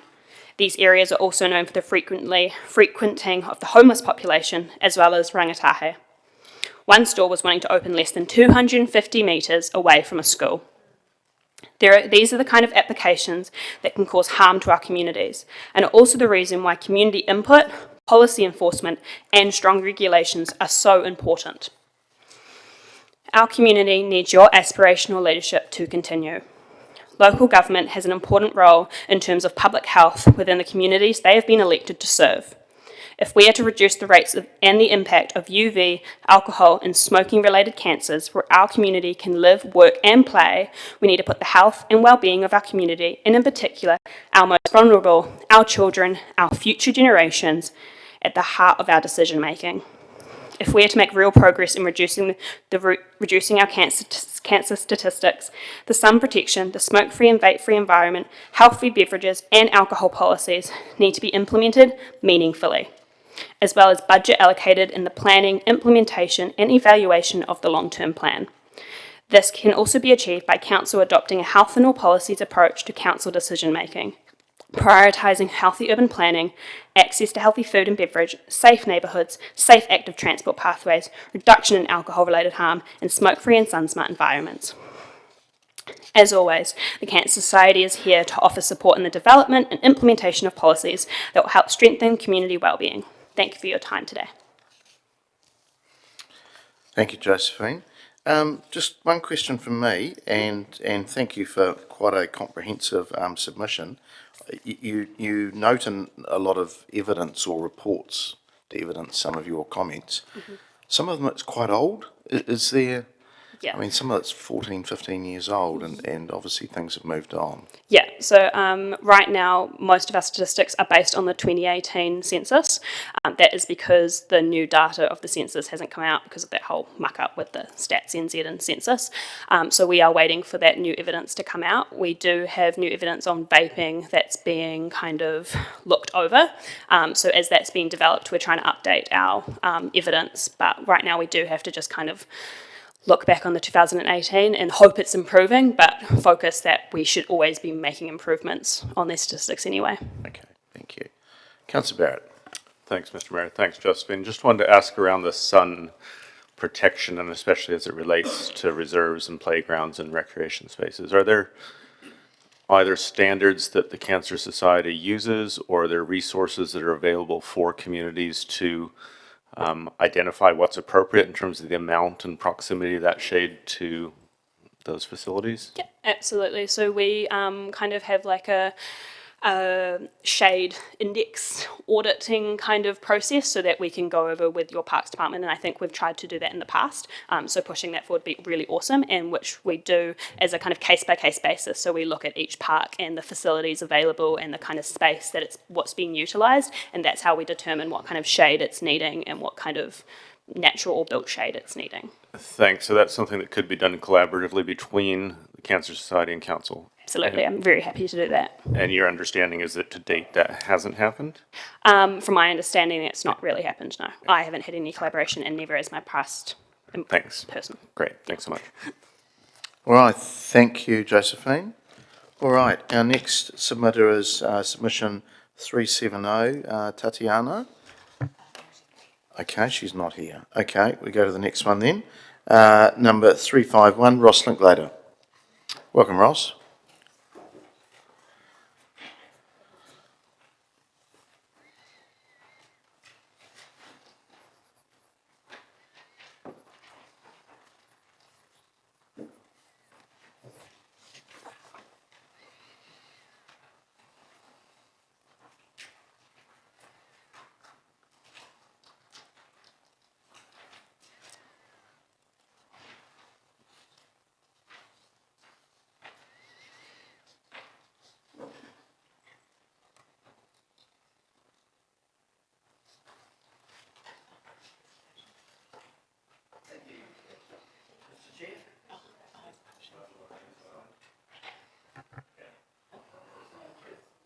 Is that better? Thank you, Mr. Chair, and thank you, councillors, for firstly reading my submission, and secondly, there's a few additional comments that I would like to make relative to it, which hopefully is of interest to you. The total length of the proposed pathway connection between where Manawatu District have concluded their off-road cycleway and walkway to where Palmerston is approximately 5 kilometres. The north-eastern side of the railway tracks would appear the most appropriate, particularly with New Zealand Rail considering having a goods yard on the western side between Bunnythorpe and Roberts Line.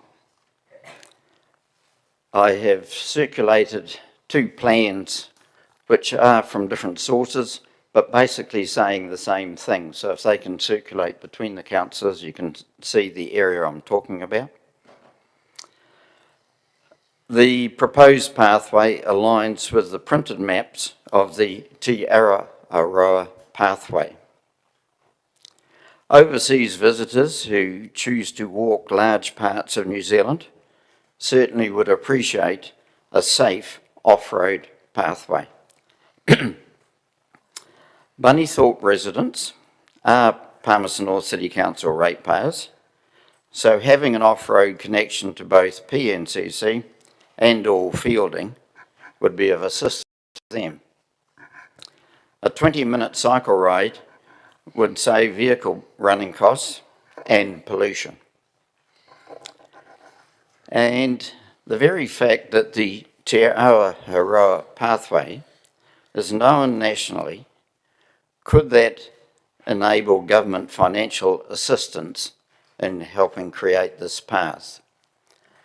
That's an issue which I would like councillor staff to have a good look at, because it certainly could be of assistance from the ratepayers' perspective. That's the list of my additional comments, and wide open to any questions. Thank you, Rob.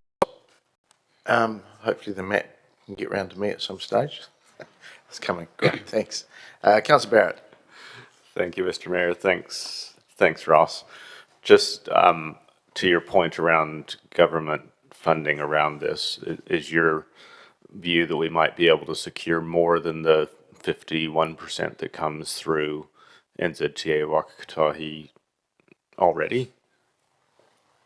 I really don't know what the background is as far as government assistance does go, but I think it's an issue that's certainly well worthwhile council staff pursuing, so that when you are discussing it as a council, you've got all the information of what it'll actually cost the council ratepayers versus what might be available from government. Great, thank you. And views around to what extent, if any, kind of existing quiet roads within that corridor should be used versus having a totally new connection going through? I'm part of a cycling group that cycles in many areas around the Manawatu. And certainly if you can get an off-road cycle path is far preferable to even taking a so-called quiet country road. And I think this is the most direct connection that could be made between what Manawatu District have provided and what the city has receiving it on Railway Road. So that's why I'm proposing this 5-kilometre extension or link between the two. Great, thank you. And in terms of ongoing, I guess, engagement with interested users in the community on this, like what kind of interface would you like to see between council and the community around actually nailing down the detail of this? I would like council, when I was on council, I used to have a monthly meeting at the outlying groups of Ashurst, Bunnythorpe and Longburn. And I think it'd be very nice if, particularly if a councillor is still doing that sort of role, if they could certainly question Bunnythorpe residents, because I can see it being of great benefit to them, and they are ratepayers. Indeed. Thank you, Mr. Mayor. Great, thanks, Ross. Appreciate you coming in. You know the drill. We'll be taking your submission into our deliberations. Councillors, I've just got the maps being scanned and they'll be emailed to you, so we've got that information as well, and appreciate you coming in. Thank you. Thank you for listening to us. Bye.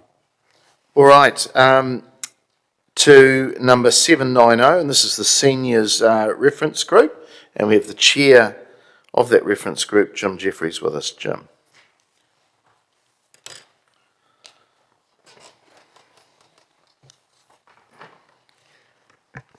Yes, thank you, Mr. Mayor, for that those opening comments. And thank you for the opportunity for the Seniors Reference Group to speak to our submission. One thing that we're very aware of is that this plan is probably one of the most challenging ones that the council would have experienced almost in a generation. And one or two of the comments in here really fundamentally question some of the decisions that have been made. My personal submission is after this, and I've picked up 4 of the items that are supported by the Seniors Reference Group, so some further discussion could take place there too. First, some general comment, which I think is quite important. In the plan that we have read, or the summary of it in particular, the wastewater project is separated out, and when we looked at the plan in total, we didn't see that we should separate that out at all, because what it does do is take away a little bit the impact of the total rates on a single household ratepayer. And that's the basis on which we have actually prepared this submission, that it's the overall effect which adds the wastewater into the rest of the plan. And it can be a little deceptive if, you know, we've got this separated out for some reason, but for us, we saw that as just part of the rates that are going to be charged. A few of the matters here, that some of them are pretty obvious, like getting the basics right. Now, we saw that before all the, let's say, the bells and whistles in the city, there's fundamentals that need to be sorted out, and we would like to emphasise that, and I hope that round the table everybody appreciates that as a council, the prime responsibility is getting the basics of infrastructure supply of services right. The second item I'd like to briefly comment on is the affordability of the rate increases. The Seniors Reference Group tends to have a profile that we represent out there in a group where incomes often are fixed, usually in the form of superannuation and private and government superannuation. And when we start to see significant increases in rates, they have quite a fundamental effect, because the magnitude of the increases that are in this plan will far exceed the increases in income for a significant portion of the city and a significant portion of the people that we speak on behalf of. And one of the things that fundamentally concerned about, and I'll speak a little bit more about this in my personal submission, is that the plan seems to be focused on getting the borrowing ratios from the council right, and not on the effect on individual households. And you can see that with respect to let's just repay debt way out in the future when we have to, rather than managing that effect on individual households over longer periods of time. I know this was a matter that was discussed 10 years ago in council, and we still see that the issue is there, that it's going to be somewhere out in the future, some fairy godmother may come along and wave the wand and all will be solved. But you've got to really start thinking about now what is necessary to meet those costs. The 149 million additional debt repayment in year 4, it's only in year 4 because it balances the books and it gets the ratios right. It doesn't actually think about it in terms of individual households. And it's easier for individual households to have a more stepped approach to rate increases than it is for them in a very short period of time, for example, to have to front up with another $1,000 a year. That actually means you really need to start thinking about that debt repayment now, as opposed to defer it out to make the books balance in 4 years' time. Changes to the rating system. Yeah, we actually did have a look at that quite closely. Fundamentally, I think the group sees capital value rating as the fairest one, but when we examined I think it was quite well put together, really, the ratios and the graphs and the information about what effect that would have on the community. We came to the conclusion that a compromise 70-30 was the way to go.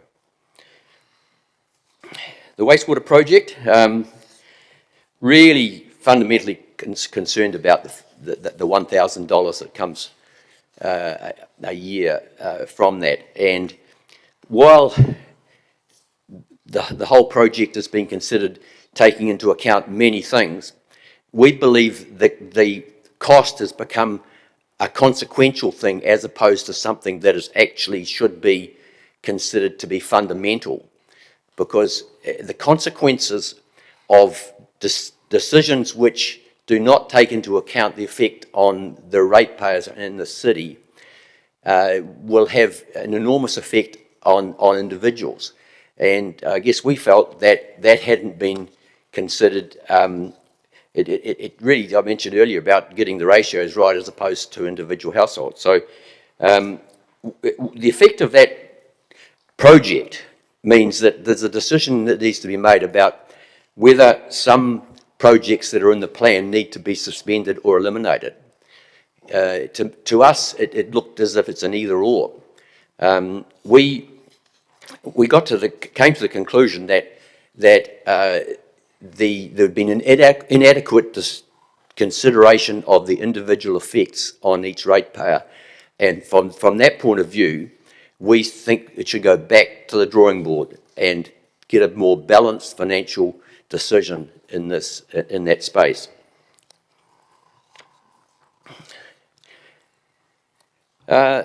Transport. One of the things that came through in our discussions was the heavy traffic that can be quite intimidating for people in the city. And we had read previous to that about the project that diverts that around the city had dropped in importance. But I must admit, since writing this, I did see something about that project is now given equal status. I think that might be the case. I assume it is, yeah, okay. There were a number of projects which we looked at and supported, but the context to that support obviously is actually some sort of action with respect to the wastewater project, because for a lot of those, it's an either or. And they're listed here, and I'm sure you'll read them, what we do support. And therefore it's an either or. Okay, the age-friendly city, that's something that there's a number of people around our table who passionately support that project. And we're very pleased with the way in which it's been adopted. I think Councillor Wood took an initiative at the time, and we were very much appreciative of your initiative to put that forward. And we would strongly feel that that should continue through, and that the age-friendly concept should really be applied to all council decisions, not just to the sorts of things that have been listed. And we were party to, just at a recent meeting, a project that's being done looking at the wider city, which actually has some important things in it. And recycling, Convex and the Lido, there were some strong feelings about having a look at the Lido, and I know that's been discussed for many, many years. So that's the submission for the group. Okay, thank you, Jim. I've just got time for one question. Councillor Johnson. Thanks, Mr. Mayor. Thanks, Jim. I note that a lot of the opinions you expressed there were opinions that you expressed when you were sitting around the council table around repayment of debts. I'm just wondering how much the submission reflects your personal views and how much it reflects the views of the age-friendly group. One thing I can say is it certainly reflects my personal view, because it's in my submission. But I don't think you should interpret the group as actually being I think you should interpret it as a group submission agreed by the group. You can look at my personal submission, and that's for sure, but the overall submission was actually agreed by the group. We all put matters forward, and generally the discussion was quite open. So I think certainly you have a look at my submission, and they do reflect what I have, views I've had in the past. So members of the group had the opportunity to input into the submission, did they? Very much so.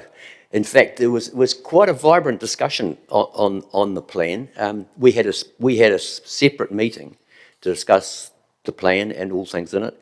We had presentations from council officers on how to approach the submissions and what are the key things that we should be looking at. And those key things we should be looking at reflect in what is in our submission. And here today, we actually have a significant number of members of our committee who've come along here, our group have come along here to provide support for the submission. Thank you. Okay, thank you, Jim, for the seniors. Now, stay where you are, and we will come to you for your personal submission, and that's submission 91911. Jim. Yeah. Yes, four of the items in the seniors reference group submission, actually, I have picked up, and I'll cover some of those. First of all, though, I would like to just relate a little, I don't know, fable or whatever you'd like to call it, but it's something that as individuals most of you would have had experience with, and that is actually buying your first house. What the sensible way to do that is to actually, each year as you build up towards the time you want to buy your house, you save for a deposit until the time comes when you actually have, you make that decision to buy the house, and you have an adequate deposit that actually then enables you to borrow funds to buy your house. And that is no different really to making a decision to spend $647 million on a wastewater plant. That if you just wait until the day that comes to actually say, well, now we've got to build the plant, the money will come from somewhere, that actually makes that whole project unaffordable. And it's a matter of looking at unaffordable in that way. Obviously, the magnitude of the sum is also a real challenge, but so is the fact that you should be looking today to prepare yourself for that particular occasion, just as you have done when you've purchased your own house. And 10 years ago, the opportunity existed to get that underway. And now when I look at the plan, it's actually pushing out $149 million worth of debt repayment into year 4, just to make the books balance. But I think you've actually got to take account of the fact that if in fact you are serious about making anything like affordable, that wastewater project, that's got to start today. And I think that's probably what the message I'd like that to be taken from that.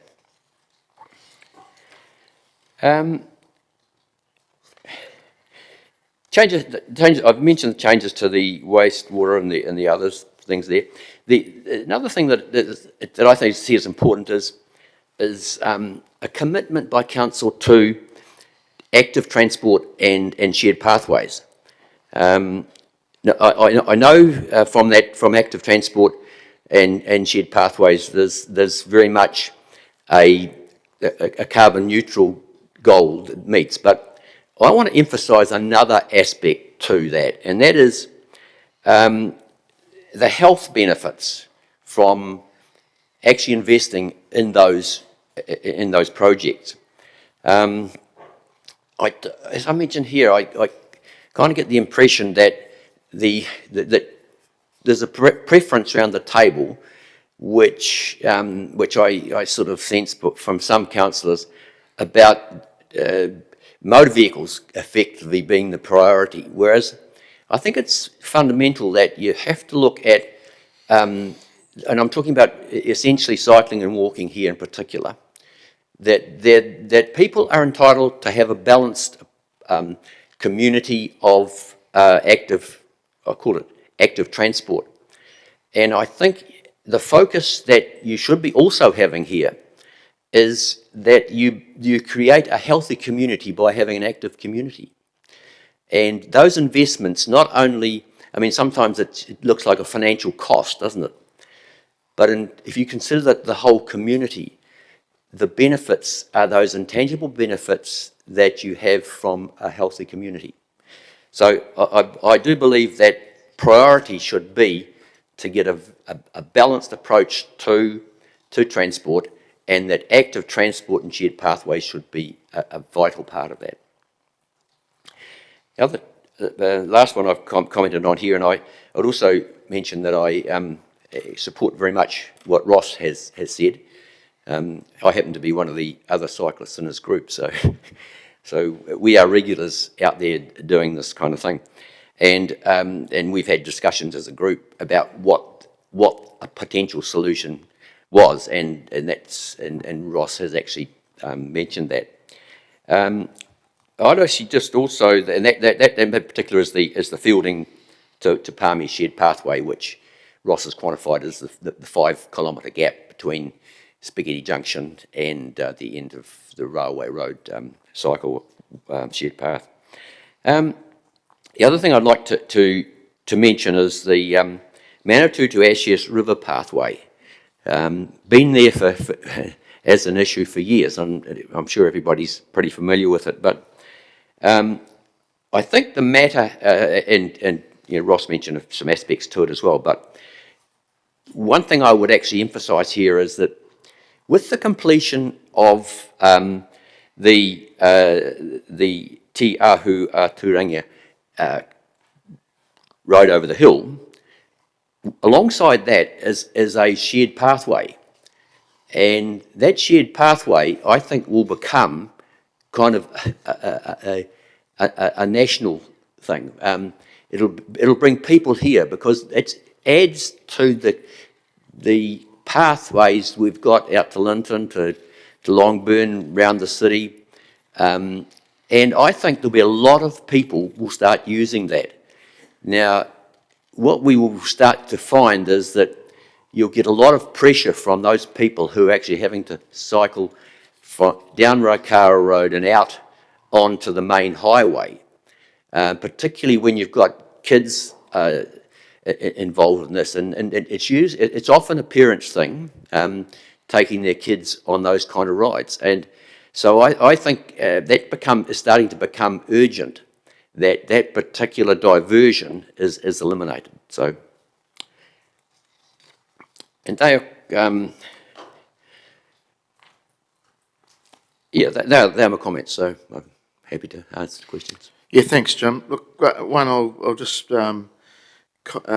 really just ask you your views. The wastewater project, as you know, and I appreciate you're probably not privy to some of the stuff that or have been involved in some of it.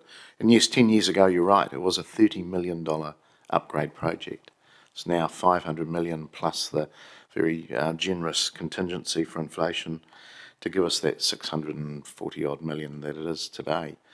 But how do you think we approach the evidenced legal view of the BPO process that's got us where we are today, that did take into economics into it, and we go back to the drawing board? Do you think it's just a point in time, or do you think that because this was all about being consentable too? It's not the cheapest, but being consentable. Yeah, the number back when we had the opportunity to actually alleviate it was 450 million. It's a question I thought about, and I expected it to be asked here. And really, none of us in the group, and certainly I don't have that detailed information or that perspective on the options that are there. I do know what the consequences of the current decision are, though. And those consequences, because there's two sides to this, of course, it's actually if that's the project that has to be, then you should have started 10 years ago preparing the city for it, not leaving it to the last minute of a massive increase in rates.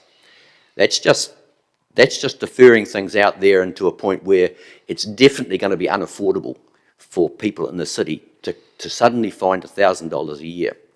I know the project will phase in a little bit, but in essence, what I read in the plan is $1,000 a year for 30 years. So that's a consequence that is just unaffordable, you know. And I guess as individuals, now coming back to your question, I find myself not being able to answer that because not having been involved in the process which looked at the alternatives available. But you have a problem at the moment where you've put a project to the city which in its present form is unaffordable. All right. Thank you, Jim. Sorry, we've got a log jam here. So appreciate you putting both your submissions on behalf of the seniors and your own personal one, and they'll be taken into our deliberations. Thank you. Sure. All right, we'll move through to across, and I think Gail Wood is presenting. Thank you.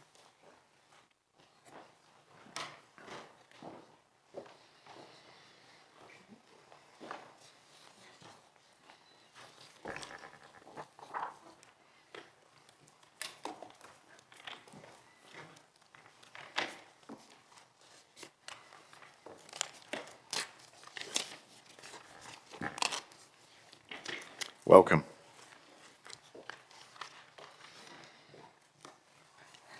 Kia ora koutou. I'm not quite Gail Wood.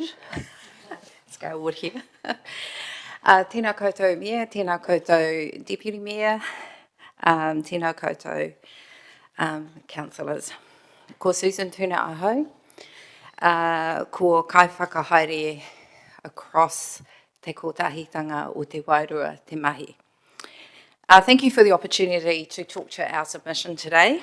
I have with me Gail Wood, as you mentioned, Jenny Mahanganaiti, and Susan Beatty from the Roslyn Reach Group. Mā te huri huri, ka rere te manu. Adorn the bird with feathers so it may soar.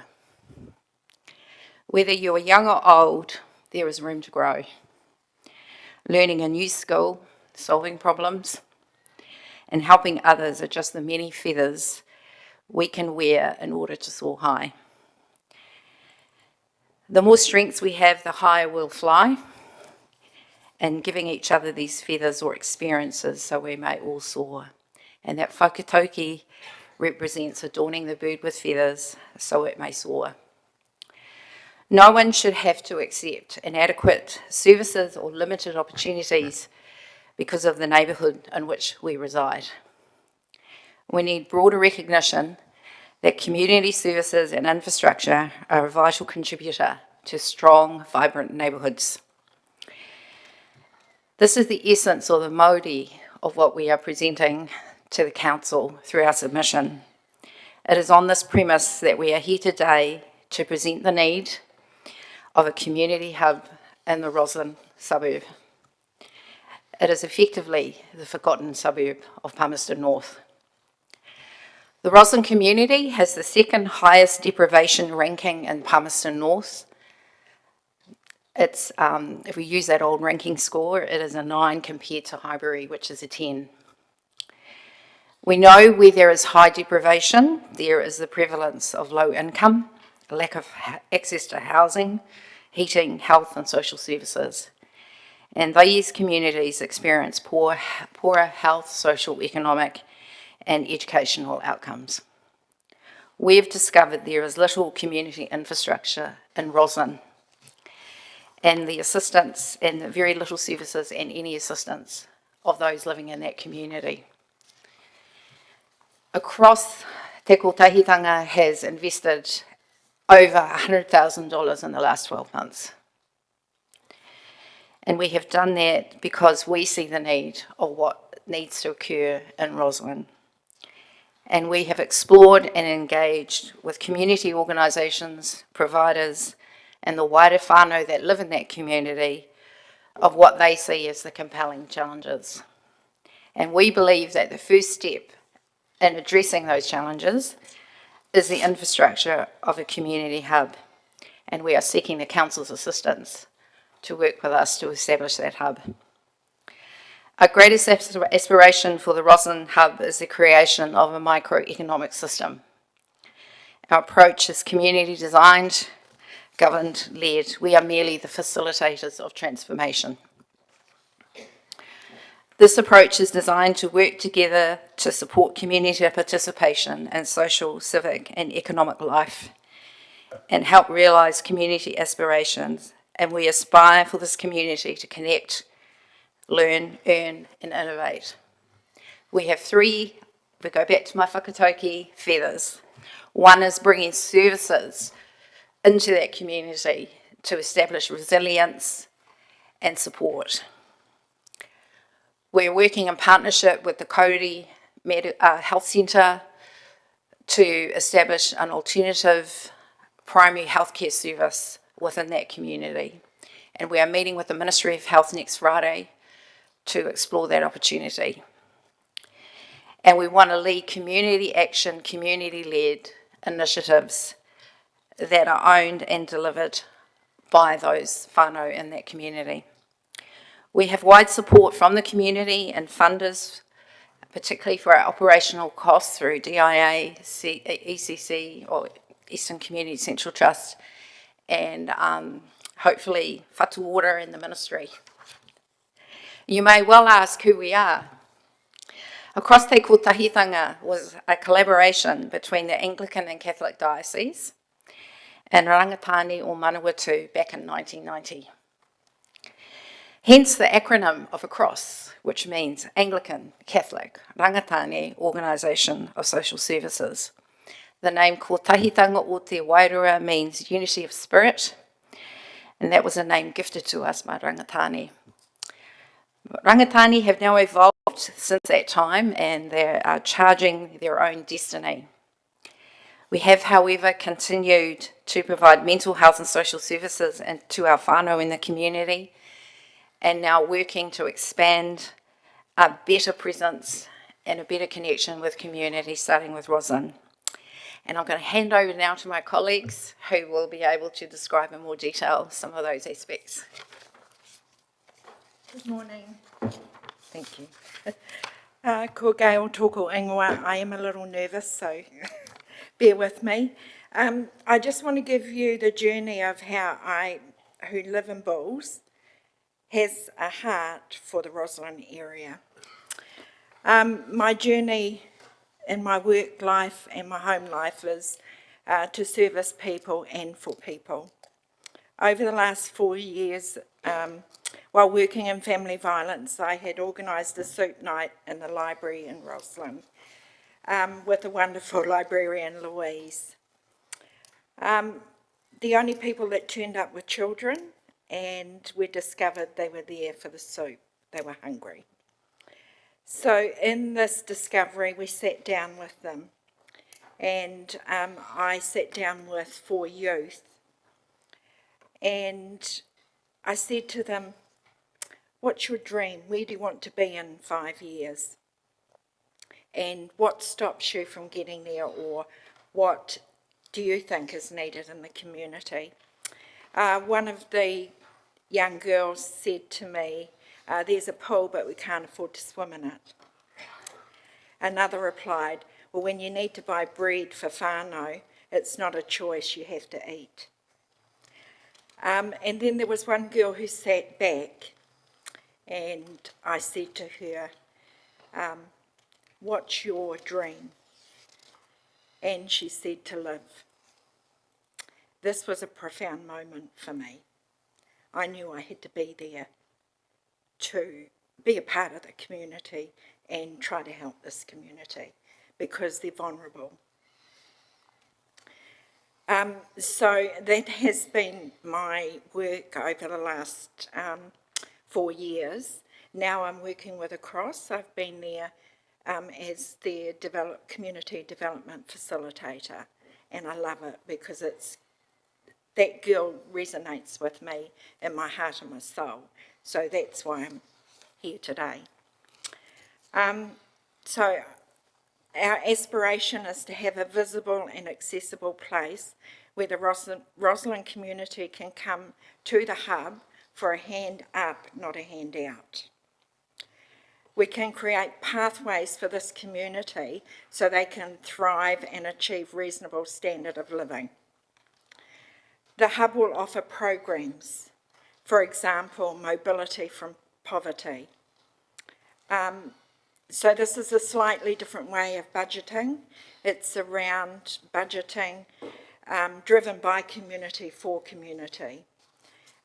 If you want to have a look at a successful one, if you look at the Cannons Creek in Wellington, there's been a lot of work down there with a social bank, and so that's the type of thing that we want to give the tools to the community to do. We're also going to be running events in Rosalind in collaboration with the Reach Rosalind group.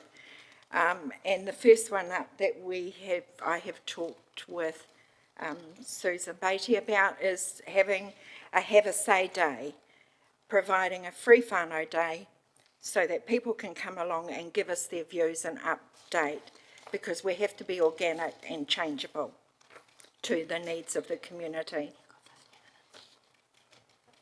Sorry. We have, ACROSS has MOU and collaborations with the named agencies that are in the submission. The process is organic and changeable and needs to upskill different agencies. Sorry, I'm mindful of the time. But I really want to apologise for leaving Palmerston North City Council off that list. In all my years of working in Palmerston North, the City Council have always been there and ready to help, so please accept my apologies. In closing, I would like to introduce Jenny, our donor and fundraiser. Look, thank you, but we've used all the time, and my apologies, but we're under the gun. We're way behind time. So, look, thank you, Gail, and others for your submission around across. It's well known to us what the great work that you do. So we appreciate your submission and coming in today to speak to that. And like all the rest, it'll be taken into our deliberations. We appreciate that. Thank you. Thank you very much. Okay. Our next submitter is 921, and that's Renee and Hugh Dingwell.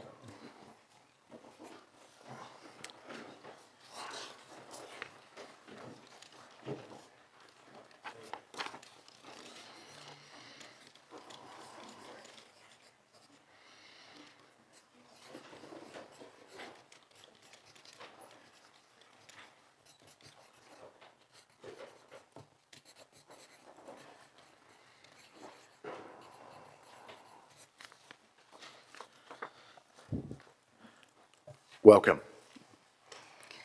Kia ora, talofa, hello. I'm Renee, this is Hugh. Thank you for letting us submit and speak to our submission. This is a really massive, really dense LTP. There is an enormous amount in here that I'd love to comment on, but given our time and my energy these days is limited, I'll try and stick to a couple of key points. Congratulations on the big picture and getting this LTP to this point. We know that times are tough, and when times are tough, it is important to make sure that we are taking care of one another and of the environment. You probably noticed that I ended my submission abruptly in the housing section, and that's because I simply ran out of steam. But I want to emphasize the importance of housing, and in particular social housing, in this city. You guys have the research. I hope I can trust you to do the right thing with housing. Since I became sick, some things are a bit more important to me now. I want to say thank you for things like maintenance on our local parks and walkways, such as the limestone paths at Ahemate.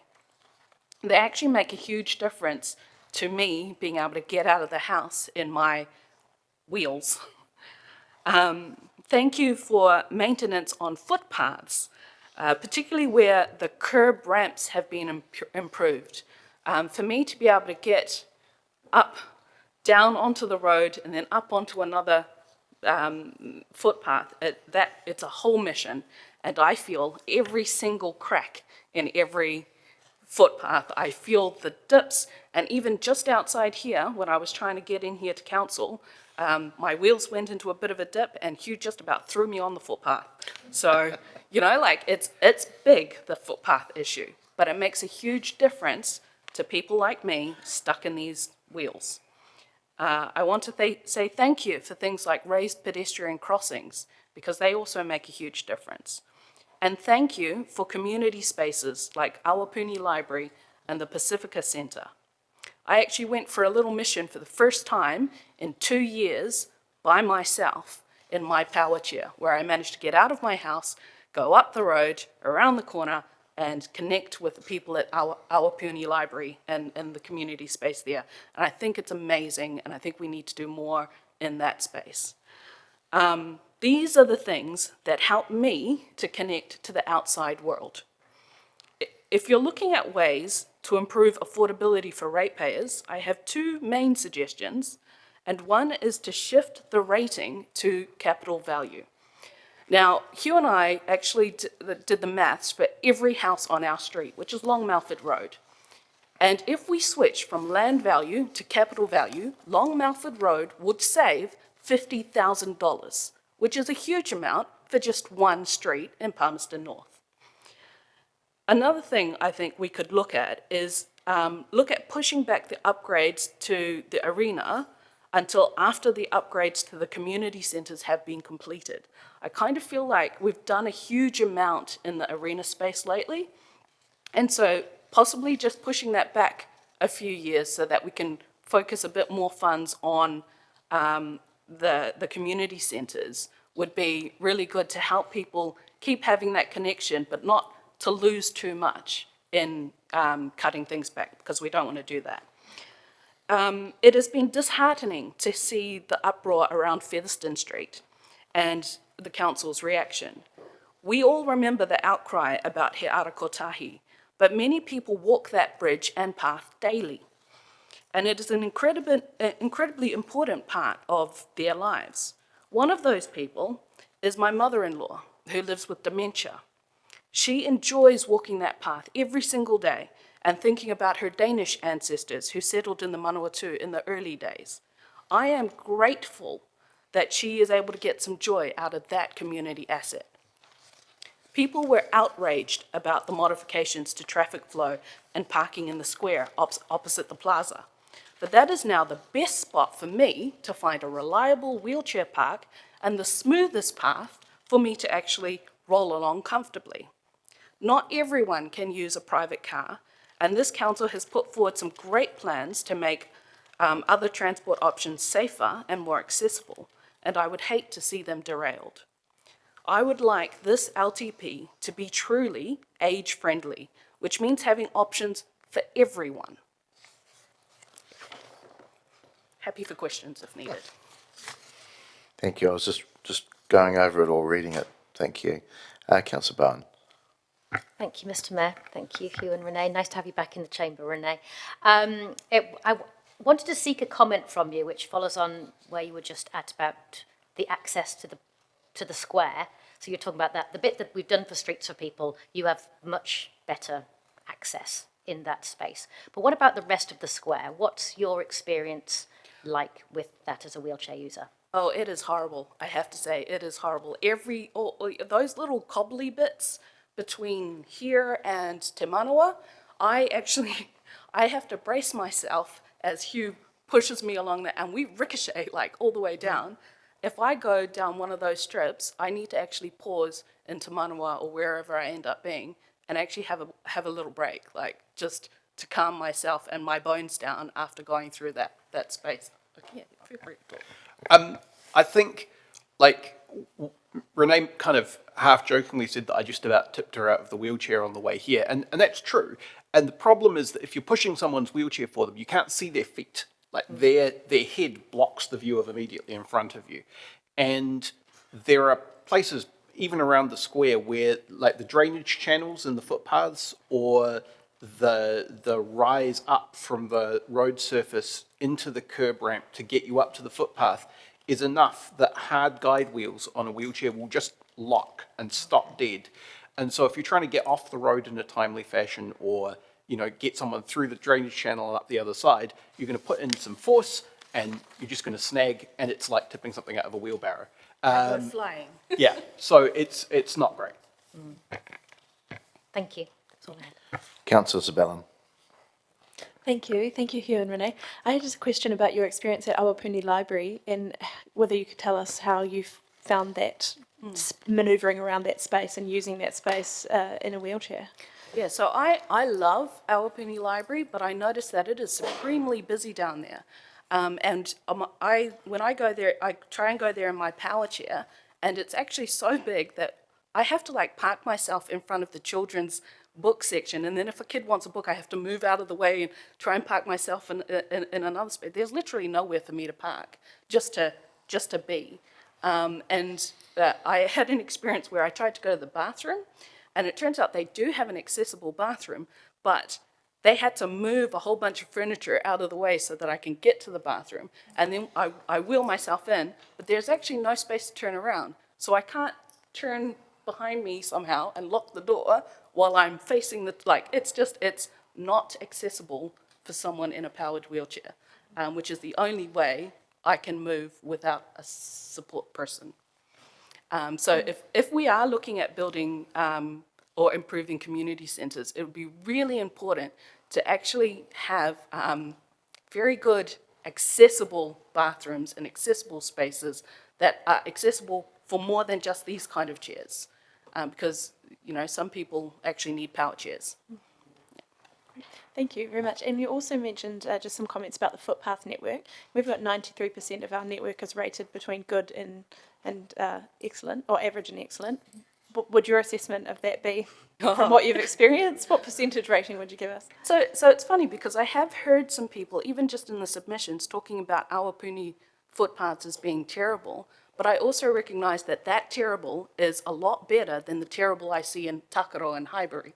So it's all kind of relative. I think there's a lot of work to be done, but I think once you do the footpaths, it might be handy having somebody actually push someone else in a wheelchair along them to make sure they're actually fit for purpose.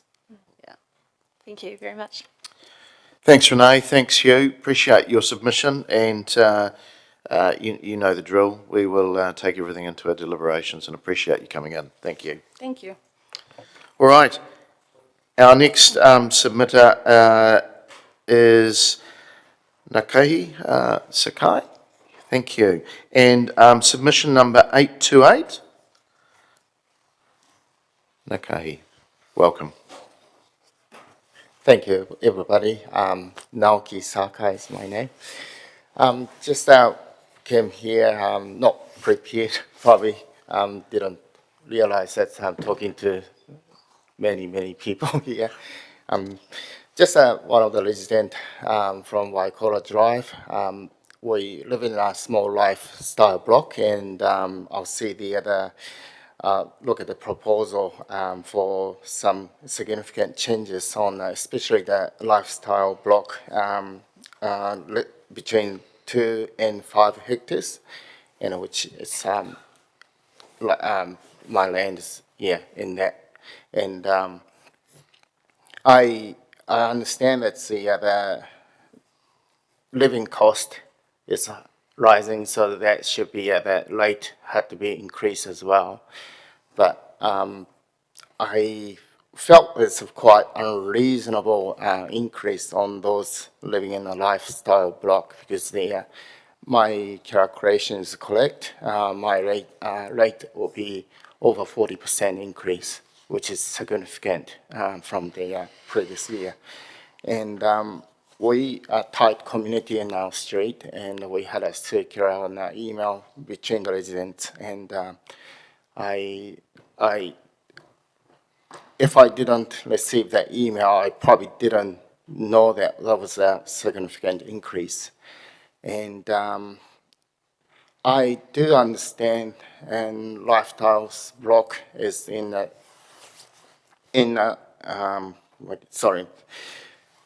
it's used to be on the rural area, but that's coming off. So it's removing the discount that we get, and then we do not have the water. We supply our own water, and so as the sewer. We do pay ourselves and in maintenance our sewer ourselves, and we don't pay for those services to the city council, which we're grateful. Thank you. But the increase of the changes that they're going to make, it will have a significant impact on ratepayer living in a lifestyle block. And I just wanted to consider that not everybody living in a lifestyle block is living in a comfortably, and some people are there just making it, day to day, and that impact lifestyle of the community living in the area. And that's pretty much what I wanted to come to say. Yeah. Thank you. And look, thank you for your submission. Just around the lifestyle, and I'm on a lifestyle property myself, so I totally understand what you're talking about. The discount or the differential that's offered is 37% to reflect the services that you don't get, the immediate services that you don't get. But almost every other city in New Zealand is lower. What are your views about that? For instance, Wanganui is 20%. And what would it be to you if there was some sort of increase agreed, and I'm not prejudging things, but if there was a staged increase? What are your views on that? Yeah, I think the stage increase will be appreciated. It's it's a huge increase in the one go, definitely impact the budgeting and then also I guess that mentioned it on the website from City Council. It's an unreasonable discount, which means unreasonable the increase as well, removing that all of a sudden. And well, there's the other argument that I will have is that when we become in line to the city level of the pay, then we should have the same service as well. I don't think it's if we see the pay more and we get better service, and I can understand that's way it is, but pay more and it will be the same service, that definitely unreasonable for me. Okay, thank you for your answers. Councillor Isabella. Thank you. Thank you very much for your submission. You had some comments in your submission about our spending and wanting us to spend less, and about our vision and goals. So I was really interested in your views of what you think our vision should be, and apart from affordability, what kind of things make you enjoy living in a city, any city?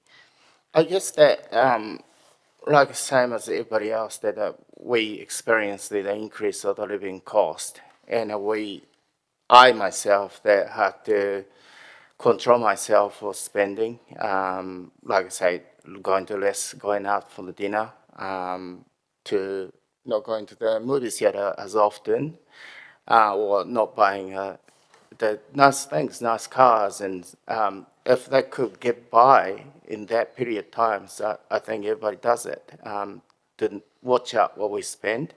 And then I've been listening to the other people's submissions, and I realized my portion is very, very small.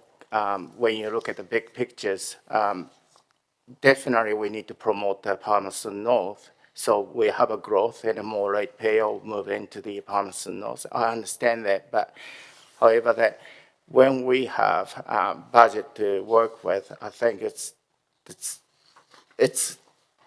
maybe the look at the looking after the resident that lives within in our city, and to minimize the spending to benefit everybody, rather than somebody looking from outside the Palmerston North. Oh, that's nice logo. Sorry, it's just I didn't prepare for the answer for that. Sorry. No, that's helpful. Thank you. Yeah. Councillor Johnson. Thanks, Mr. Mayor. Thank you for your submission. I'm just interested to explore what your understanding is of how rates are determined. So do you see rates primarily as a payment for services, or do you see them as a property tax? Well, a little bit of both, I guess. That I'm from Japan, and then I guess the late payment system are significantly different from here. In Japan we pay the rate for according to your income, so it's a little bit like a tax. Yeah. So the more you earn, the more you pay, and but at the moment it's based on the property value and the land size and the service you receive. But that doesn't mean that if you have a bigger house, a flasher house, your income is significantly larger than the other. In that sense, that there could be the issue. Okay, thank you for that. Thank you. And your submission will be taken into account in our deliberations, and I appreciate you coming in and sharing your views with us. Thank you very much. Okay, our next submitter is Kim Penny. Kim, welcome, and submission number 945.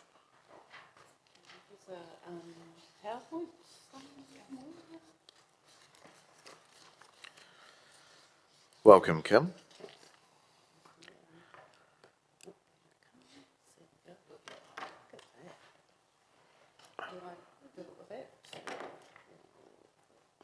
Oh, here we go. Kia ora. Good morning, good afternoon, everyone. Thank you for this opportunity to come and speak on the long-term plan. I just really want to acknowledge all the hard work, all the councillors and the staff here. I know so much goes behind this, so thank you.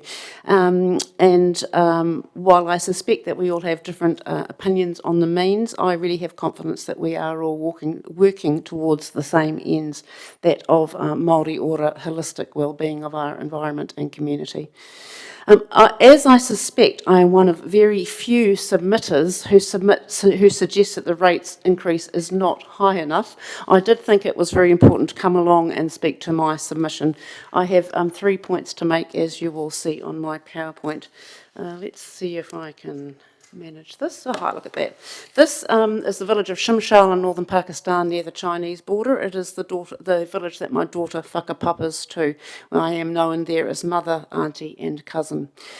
Drinking water is available all year round due to the mountain springs, and it's easily obtained by taking your water container down to the spring, filling it up and walking home. When one does one's business, you can either do it in a barn, or some houses have a toilet room, but in any case, in the spring, you need to muck out all of your fecal matter and spread it across the fields to fertilise the harvest. There is no road. It's a mere 2 days walk from the end of the jeep track to get to the village. Parking is not an issue, as there is only one vehicle in the village, which is a tractor that was helicoptered into the village to help with threshing the wheat, and is used for those able to afford the diesel. To the best of my knowledge, there are no rates. So folks, I have learned a few things in my life, and one of them is that the secret to happiness is gratitude. I have learned that instead of complaining every time I process my rates payment, I practice gratitude every time I turn on the tap, and that drinking quality water gushes out when I indulge in a hot shower and when I flush the toilet and know that I don't actually have to think about those flushings ever again. And certainly I don't have to dig them out in the springtime and put them out in the garden. If I did not have these things, would I be prepared to pay $12 a day for them? Yes, I would. I kept recalculating my rates. Is it really $12 a day? And that around about $3,500 a year, $12 a day. What a bargain. If that's not all for the $12 a day, I get a bunch of other things that oh, you guys, your ears must be ringing, because I'm constantly grateful for this council, and my doggos wanted to pop in here, and where there are so many wonderful dog walking parks in Palmerston North, I tell you, it's just ridiculously good. It's such great quality, the parks, so the dogs wanted to shout out as well. I'm grateful for the libraries, the community centres, the roads that I walk and drive, the times that the leaves are clean from my roadside in the autumn. I appreciate that. I really appreciate the wild base, where I've just been this morning helping out, mucking out and feeding out some of the birds. I really appreciate that the PNCC supports community organisations that do work that I really believe in, and there's the Globe, and there's much, much more. My mum grew up in poverty, and I have acquired some excellent financial and budgeting skills. One thing I learned is how to spot a bargain when I see one, and folks, I can see that my rates are an absolute bargain. Not only are all these services provided to me at around $12 a day, but no one else could provide these services. Would businesses provide these services at this price? Of course not. Central government, well, they do have some other issues to deal with, and I don't think they're too interested about the details of my dog walking, of the beautiful dog walks down by the river. I am proud that Palmerston North, as we underrated since 1871, as we say, has always been holistic in how it has developed the city and considered what is necessary to support holistic wellbeing. So finally, I have a foundational value from my Sufi tradition. In Arabic, it's known as Ya Aziz, and this is the power of our internal drive, that intrinsic energy that transforms the acorn into the mighty oak, transforms the fledgling into the mighty eagle. I believe that all of us have an innate drive to fullness that is both our privilege and our responsibility to express. That in life's rich tapestry, we all have a stitch to contribute, and all of us lose something if one person is unable to express their individual vibrant fullness. But each stitch is nothing without the cloth upon which to sew. So in the analogy of the cloth, I see the City Council provides the services that are the warp.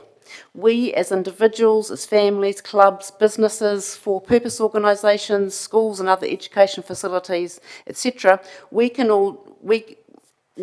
and we do provide the weft, but we rely on the warp that only the council can provide. We can weave the weft as long as we have a warp. With these foundations, we have the best opportunity to offer fullness to life's rich tapestry. So in summary, the PNCC provides incredible value for money, for services that I highly value, and services that no one else can provide. Please believe in yourselves and stand strong against pressure to reduce services. Thank you. Thank you, Kim. A number of questions. Councillor Bowen. Thank you, Kim. You're right. That's quite an unusual take. I wanted to ask you, you make a specific request for us to double the support to the community organisation grant that we provide in your warp and weft analogy, I suppose, there. And I wondered if you would say more about why you think we should double that specifically. Well, look, you're welcome to triple it, but I figured we'd start with something. Having worked in community services for a good number of years here in Palmersville, I know it's incredible value for money, that the work they do, that all these organisations run on a smell of an oily rag, and the money goes pretty well straight back into our community, both the economy but also the services that they provide. And I know that if we could broaden the amount of organisations and potentially give more to those that are there, that they can do such an incredible amount of work with the funding they have got. It really, and I don't actually know what the percentage is, but I do believe it's quite minuscule and tiny as to the overall budget of the City Council, and for a small increase would just make such a big impact, because these organisations are incredible at running on the smell of an oily rag. If you could actually dip that rag into the diesel again, they could just do so much with that funding. Councillor McLeod. Thanks, Chair. Thanks, Kim. Really enjoyed reading your submission.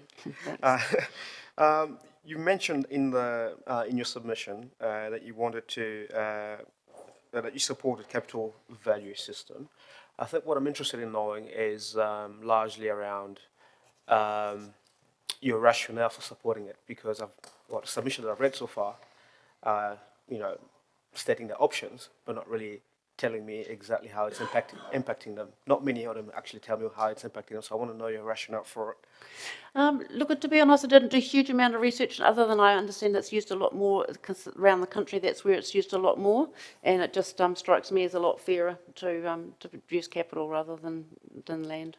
Mm. Yeah. Follow-up question, Chair? Yeah. Just coming back on the word fairer, because I read it in your submission. Very subjective word. What does it mean to you? Oh, that's an interesting point. I guess that those that can afford to pay, that they do pay more.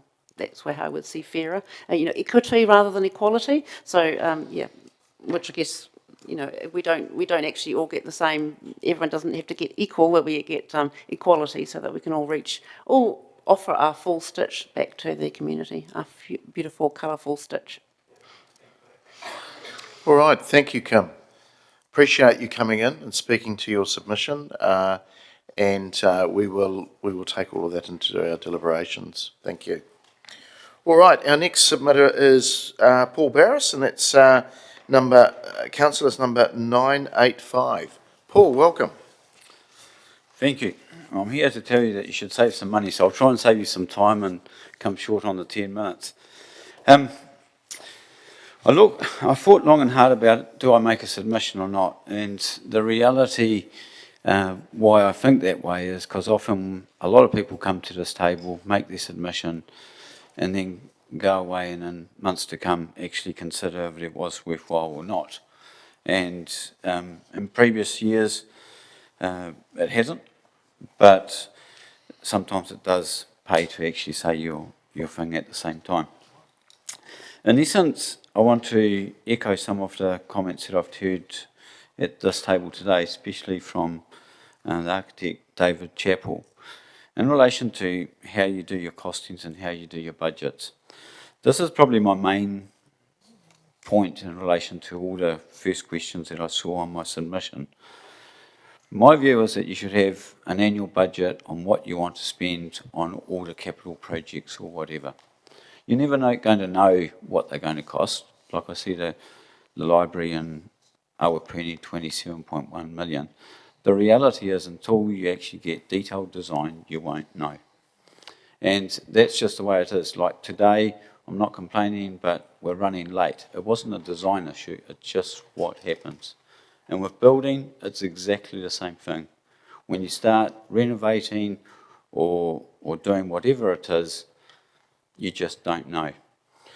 So my suggestion to you is that you actually decide this is what we want to spend on these projects per year, and then work out where you are going to prioritise them.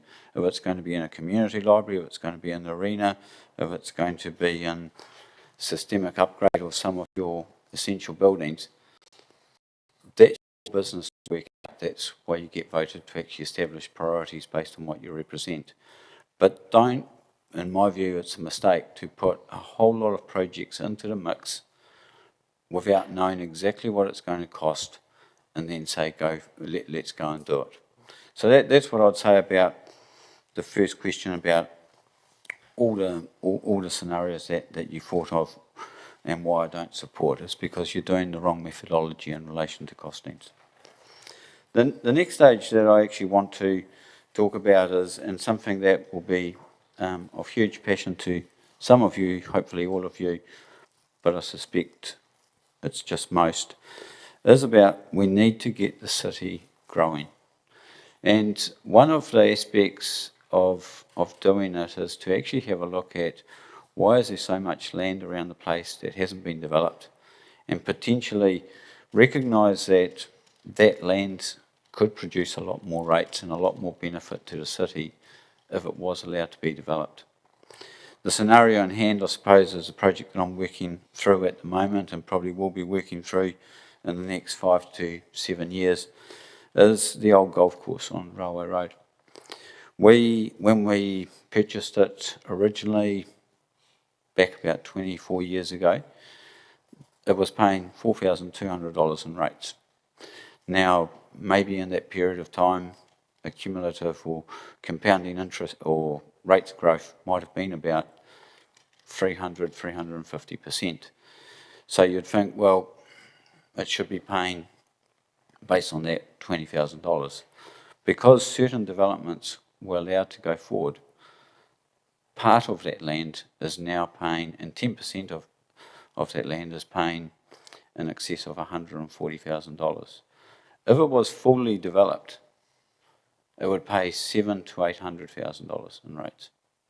And you look at your long-term plan for 10 to 20 years, that is the way that you extract value out of places.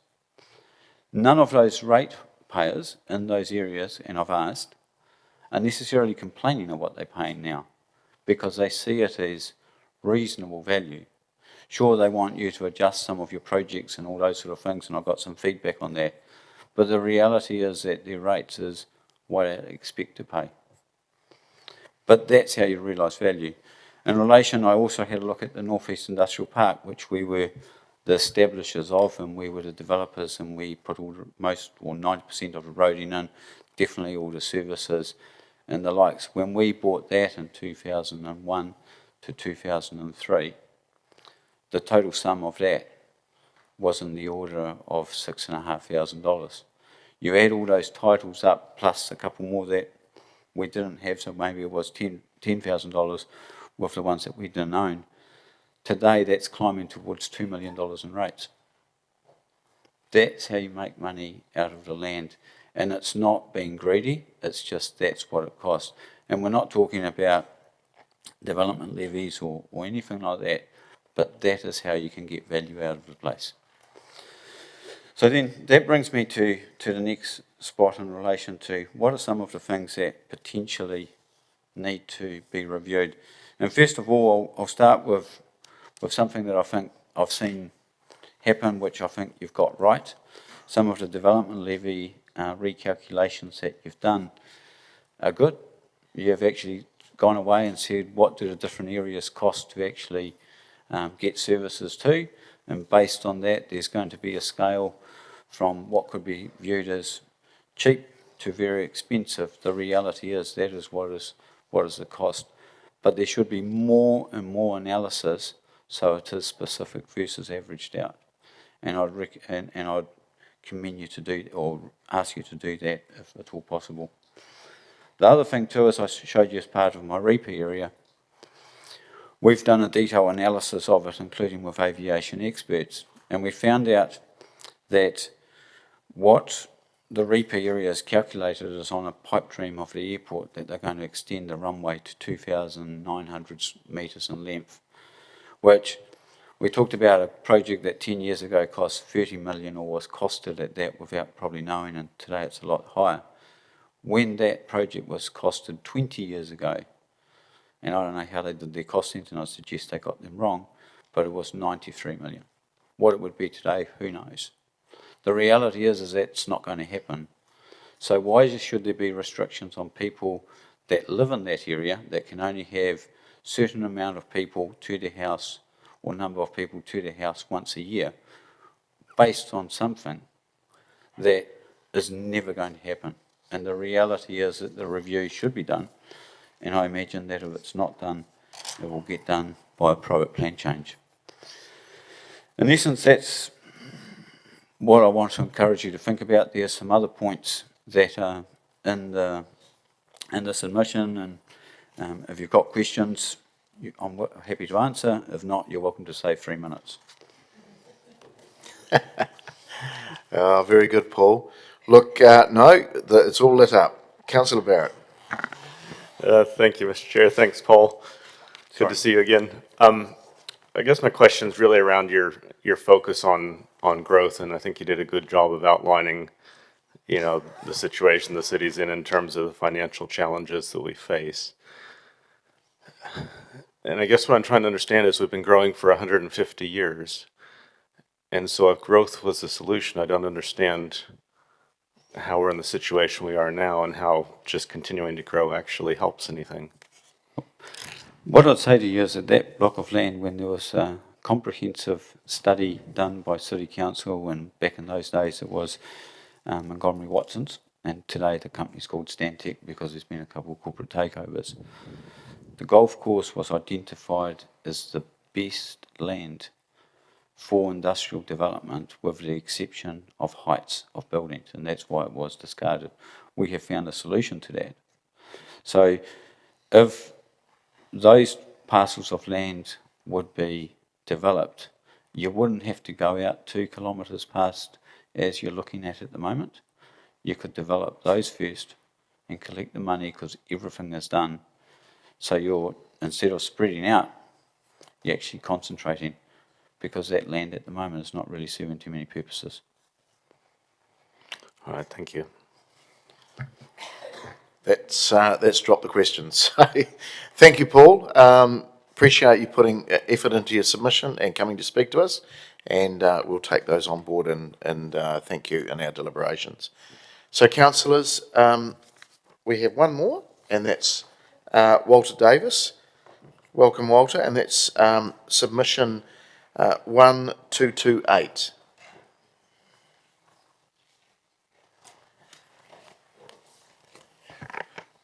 Good afternoon, Mr. Mayor. Good afternoon, councillors. Thank you for receiving me.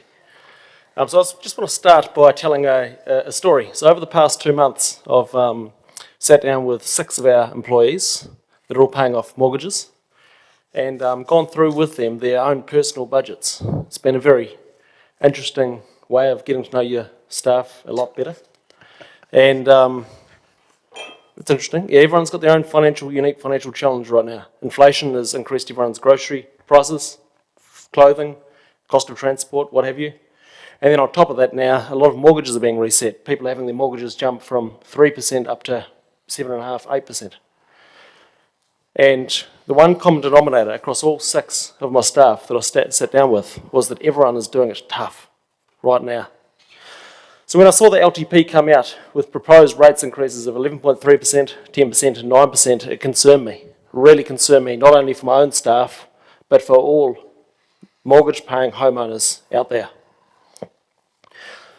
Already Palmerston North is the second highest residential rated city, regional city in New Zealand, behind Tauranga.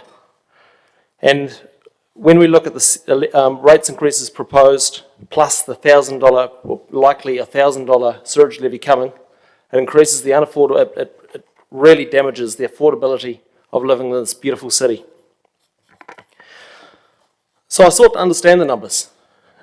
I tried to recreate the budget in Excel, and I think I got it pretty much right. All the totals of where we end up in terms of debt line up. And I can see that there's some real challenges financially facing this council. I can see operating costs, it looks like they're jumping up about approximately 28%, up to 175 million. Of course, that includes $442 million of the capital replacement works that are included in the operating budget. I actually support all this. The services this council provide are great, and I don't want you to cut anything. I think you're doing a great job there, so compliments. Then there's the 296 million of capital growth, and in the main I support this also.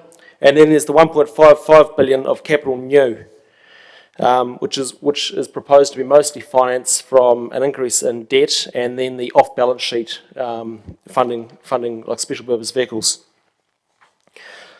So then I sought to recreate, look at different models, ways we could play with the numbers in order to try and give some relief at this time of heightened financial distress. And I did find an alternative way, and that was by reducing our rates to 7% increase in year 1, 7% year 2, and then 4% year thereafter. What it does mean is that our operating surpluses do reduce substantially over the next 10 years, but we can more than make up for this by saving 250 million of the capital new of the 1.55 billion that's currently in the draft. So I've included in my submission a Excel table showing the summary of what my new proposed financial strategic plan would be for the city. I then took out a summary of my ideas, went to 19 different people saying the council's, my proposal is to reduce the planned rates increase for the next 3 years of 11%, 10% and 9% down to 7%, 7% and 4% by saving 250 million of capital expenditure such as the following. I listed out 7 items which appear to be discretionary capital new investments. The interesting thing is that of the 19 people I went to, not a single person objected and said, actually no, I'm not prepared to sign that because I want one or more of those things. Every one of the 19 said, well, I'm happy to go without those things and have my rates down, and signed this petition that I've brought with me today. So my simple message today is, at this time of heightened financial stress, please give rating relief to the people of Palmerston North by pulling back on the CapEx new initiatives that will mostly be appreciated by, many of them be appreciated by only a small minority, and that's not, I'm not referring to you might say the underprivileged or the people that need it. A lot of them will only be appreciated by the small minority of people that are already living comfortably. The second part of my submission is proposed that the council make housing affordability a focus. So currently the single greatest factor affecting the cost of living is house prices. This affects both rents and mortgage payers alike. And the only sustainable way to maintain affordability in a free market is to maintain supply. Unfortunately, Palmerston North has had extraordinary house price inflation relative to the rest of New Zealand over the past 5 years. The median price here has risen 46% over that time, compared to the national average of only 33%. So we're 13% above the national average over 5 years. This indicates that housing supply hasn't been keeping pace with demand in the city. the observation about our housing development is that we're more concerned, just my observations of the council, is that we're more concerned with regulating how we want housing to be developed than simply being concerned about getting the volume achieved. The consequence of this is a housing shortage, higher than normal inflation, and then Palmerston North becoming increasingly difficult, especially for the low and middle income earners, for them to ever get onto the housing ladder in this city. So the way I propose to do this, maybe a creative suggestion, but by actually introducing a council-wide bonus tied to the increase in housing supply units on any given year.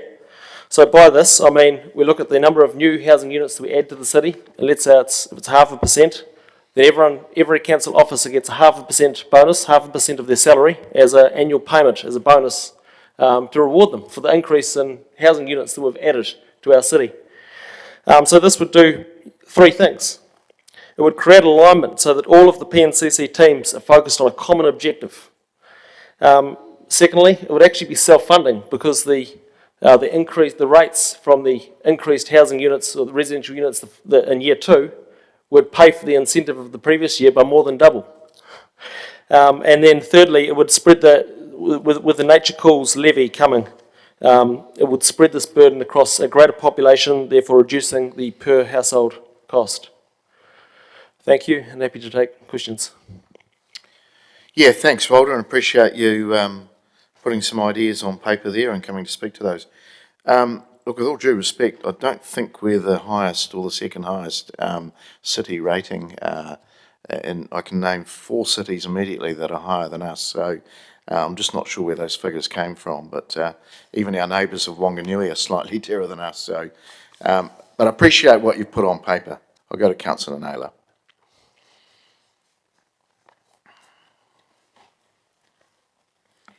Yeah, thanks, Walter, and thanks for the suggestions included here. I'm just interested to understand the 7%, 7% and 4%. Is that about what you consider would be acceptable?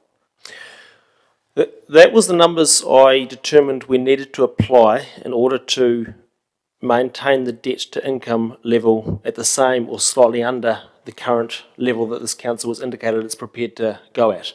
Okay. So at that rate there, we keep within all the financial limits that we operate within. Yeah. Keeping the debt to income, I think it taps out at about 244 or 246%, which is similar to what the current draft includes. Okay. And just in terms of your suggestions around reducing the capital spend by 25 million a year, that alone wouldn't decrease our rates to 7, 7 and 4. We'd need to make other reductions as well as that to our operational spend. Would you be comfortable with some level of reduction or some reduction in level of service to achieve those rates increases? There's no services I immediately would recommend cutting. I think operationally we're about right. I wasn't privy to all the numbers that you've got access to, I'm sure, which is why they may differ, but my calculation, in principle, if we do cut back that CapEx by roughly 250 million, the funding that enables, which can then reimburse what the reduction in operating surpluses will enable a substantial rates decrease for the next 3 years at least, until we've got clarity on what the Nature Cools water levy will be, and we're through this period of financial distress. Okay, thank you. Councillor Zabellan. Thank you. Thanks, Walter. And thanks for the thought that you've put into this.